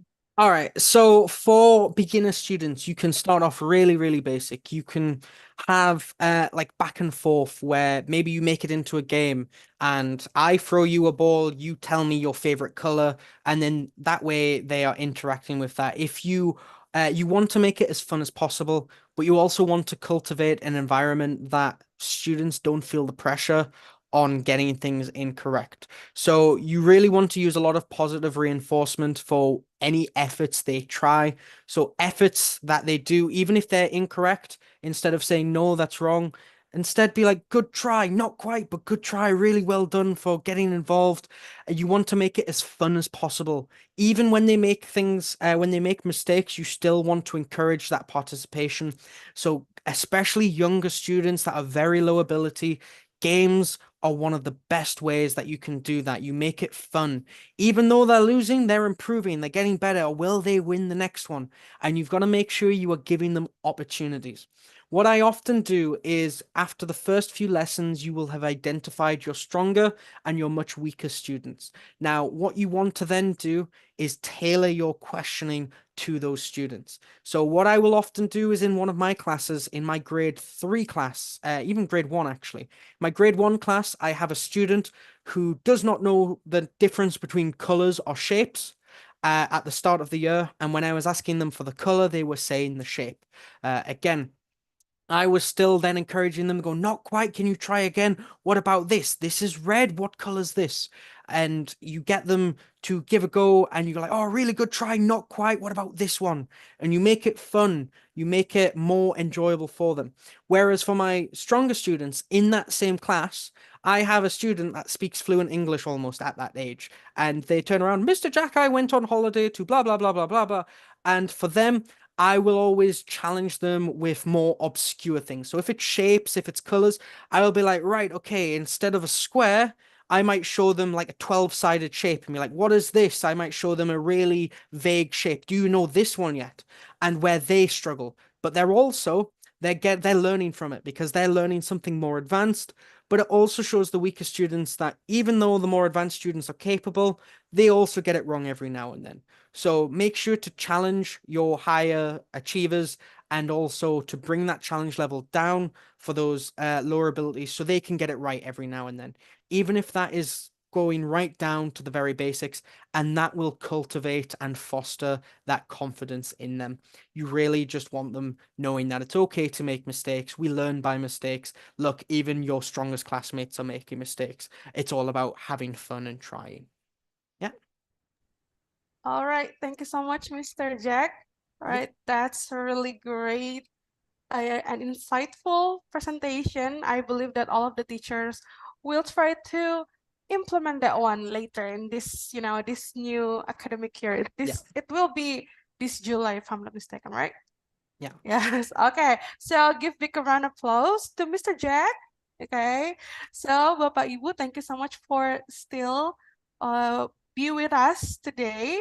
All right. So I guess we are on the last session of our today's workshop. And before I close the workshop, I would like to announce this one. If you are interested to have Mr. Jack or Mr. Jack's friend in your class or in your school, yes, that will be very possible. I will give Odyssey contact on our chat box, right? Okay, so you are going to meet Mr. Jack or Mr. Jack's friends in your school, probably. All right. Okay, so I guess we will not have our group photo. Can we? Okay. I think we can. Okay, so can you help me to stop share screen? There you go. Okay. All right, and then I will count. Oh, I'm so happy that some of you already opened up your camera before I asked you to do so. Good. Okay. All right, so I think it's time for me to count. Okay. All right, 3, 2, 1, cheese. Okay. Good. I will go to the second one. I can see Miss Sharon there, and also with okay, Mr. Didik. Okay, good, Mr. Didik. Your hair is already very well. Good. Okay. All right. So teachers, thank you so much for today's webinar. Do not worry if you miss our webinar. This is the first session with Mr. Kevin. We are going to have more session. Okay, just go to our Instagram, odyssey_education or hi.atlas. Okay, so you are going to find a lot of and more trainings and also workshop for you. Okay, good. So thank you so much for today. We are going to see you again on our next webinar. Bye-bye. Thank you so much, Mr. Jack. Thank you, everyone. Bye now.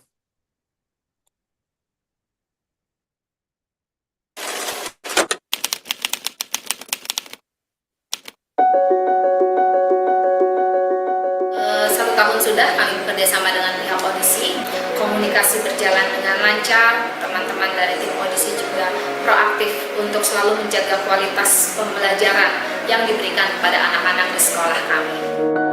This is actually the collaborations of the students and then the associates and also supported by audisi as well. We welcome you here today for our fun walk event. We hope you have a great fun walk. Dukungan dari audisi untuk ini sangat luar biasa. Kami sangat senang, anak-anak bilang menyenangkan. Saya merasa bisa cukup aktif. Anak-anak semakin meningkat di dalam bahasa Inggris. Materi-materinya menarik banget. subjek masih tetap membantu kita dalam khususnya grammar dan pronunciation. Any exam doesn't feel like a test. LDC Education for our cooperate together in this semester. Aku merasa Sreman tuh orangnya easy going. He's the best teacher ever. Beliau adalah seorang guru yang baik, yang luar biasa, dan capable untuk mengajar. Thank you so much for letting me be a part of this whole show and letting me MC, for allowing me to be here. Once again, thank you, Pak Chung, and congratulations, students. Happy graduation. Through programs and resources provided by Odyssey Education, our students have gained invaluable learning experience that enhance their academic achievements. Did they explain it well? Very well. Very well. Go and take your chair. Dia ngajarin kita banyak tips and tricks supaya kita nggak gugup pas saya ngomong di depan banyak orang. I have worked with a lot of teachers, and Miss Michelle is among the best ones. Raise your hand if you know. Hey, 3, 2, 1. Raise your hand. Raise your hand. Odyssey Education sudah memberikan menurut saya peluang kepada anak-anak untuk bisa lebih confidence lagi melalui Mr. TJ. Kerjasama antara Odyssey dan Sekolah Kristen Kalam Kudus sudah sangat baik. Jadi bukan hanya sekedar turis yang mengajar ya, tapi benar-benar mereka pendidik. Native speaker seperti Miss Emily yang dikirimkan oleh Odyssey menambah semangat anak-anak untuk belajar di SD Katolik Negeri 2. Karena dengan adanya Miss Emily, anak-anak juga bisa menambah pengetahuan mereka dan juga bisa mengembangkan bahasa Inggris mereka dari awal. The partnership between Odyssey and our school bring gratitude by providing important resource and support. This collaboration supports existing programs in school that improve school quality. Menyambut tahun ajaran baru, pendidikan di Indonesia berkembang dan berinovasi dengan pesat, termasuk kami, Odyssey Education. Odyssey Education sebagai konsultan manajemen pendidikan terus mendukung sekolah dalam meningkatkan kualitas pendidikan, serta mewujudkan rencana pendidikan yang berkualitas melalui layanan kami penyediaan native teacher. Setiap tahunnya, Odyssey terus meningkatkan kualitas pengajarnya dengan proses perekrutan yang sangat ketat, mulai dari pengecekan kualifikasi sampai ke background calon guru. Untuk menjaga performa guru, koordinator akademik dan Departemen Sumber Daya Manusia juga turun lapang ke kelas maupun di luar kelas native guna menilai performa para guru. Para native juga dibekali dengan pembekalan workshop maupun pelatihan lainnya yang selalu diadakan oleh koordinator akademik setiap bulannya. Odyssey juga menyediakan berbagai layanan gratis untuk para mitra sekolah, seperti pelatihan guru dengan mengadakan berbagai webinar atau workshop sampai tryout TOEFL untuk para guru di sekolah mitra.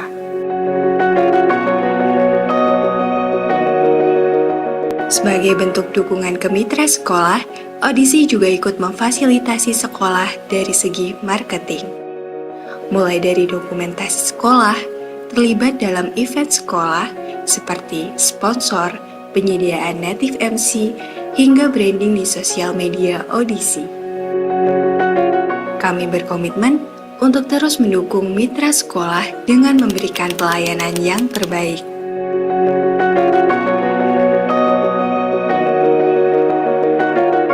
They're nice people to work with. Incredibly professional company. I'm really enjoying my time here and working together with a really great team. Care enough to actually throw their hat in the ring for you, it really means a lot. A good help basis and support system going on with Odyssey. It has been nothing but a pleasure working with Odyssey Education. Kami percaya murid yang cerdas berasal dari guru yang berkualitas. Oleh karenanya, kami sangat mempedulikan kesejahteraan para guru. mulai dari gathering bersama hingga berbagai kegiatan untuk menunjang kesejahteraan guru. Sehingga setiap sekolah yang bermitra dan murid yang diajarkan mendapat pengalaman yang terbaik. Audisi dengan bangga menyambut seluruh mitra sekolah dan menyatakan terima kasih atas kepercayaannya untuk mendedikasikan guru kami kepada 18.000 murid dan puluhan mitra sekolah yang telah tersebar di berbagai wilayah di Indonesia. Bersama audisi, wujudkan pendidikan yang berkualitas.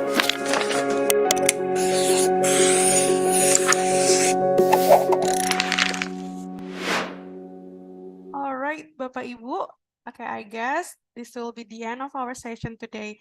If you have filled in the present list, do not worry. We are going to send the e-certificate to your email soon, right? By Wednesday, inshallah. Okay, so see you on our next webinar. If you have any question regarding our session or anything, you can contact Maya Atlas, or simply if you join from the Odyssey link, you can contact us from the WhatsApp group. Okay. Also, if you're interested in having some books from Atlas, we actually give you a code. Okay, we will also inform you the code again, and you can have this discount and promo just for you. All right. Okay, thank you so much for today's Bapak Ibu for today's session. It's really happy to see you. Bye bye. See you on next webinar. Assalamualaikum warahmatullahi wabarakatuh. Have a nice weekend.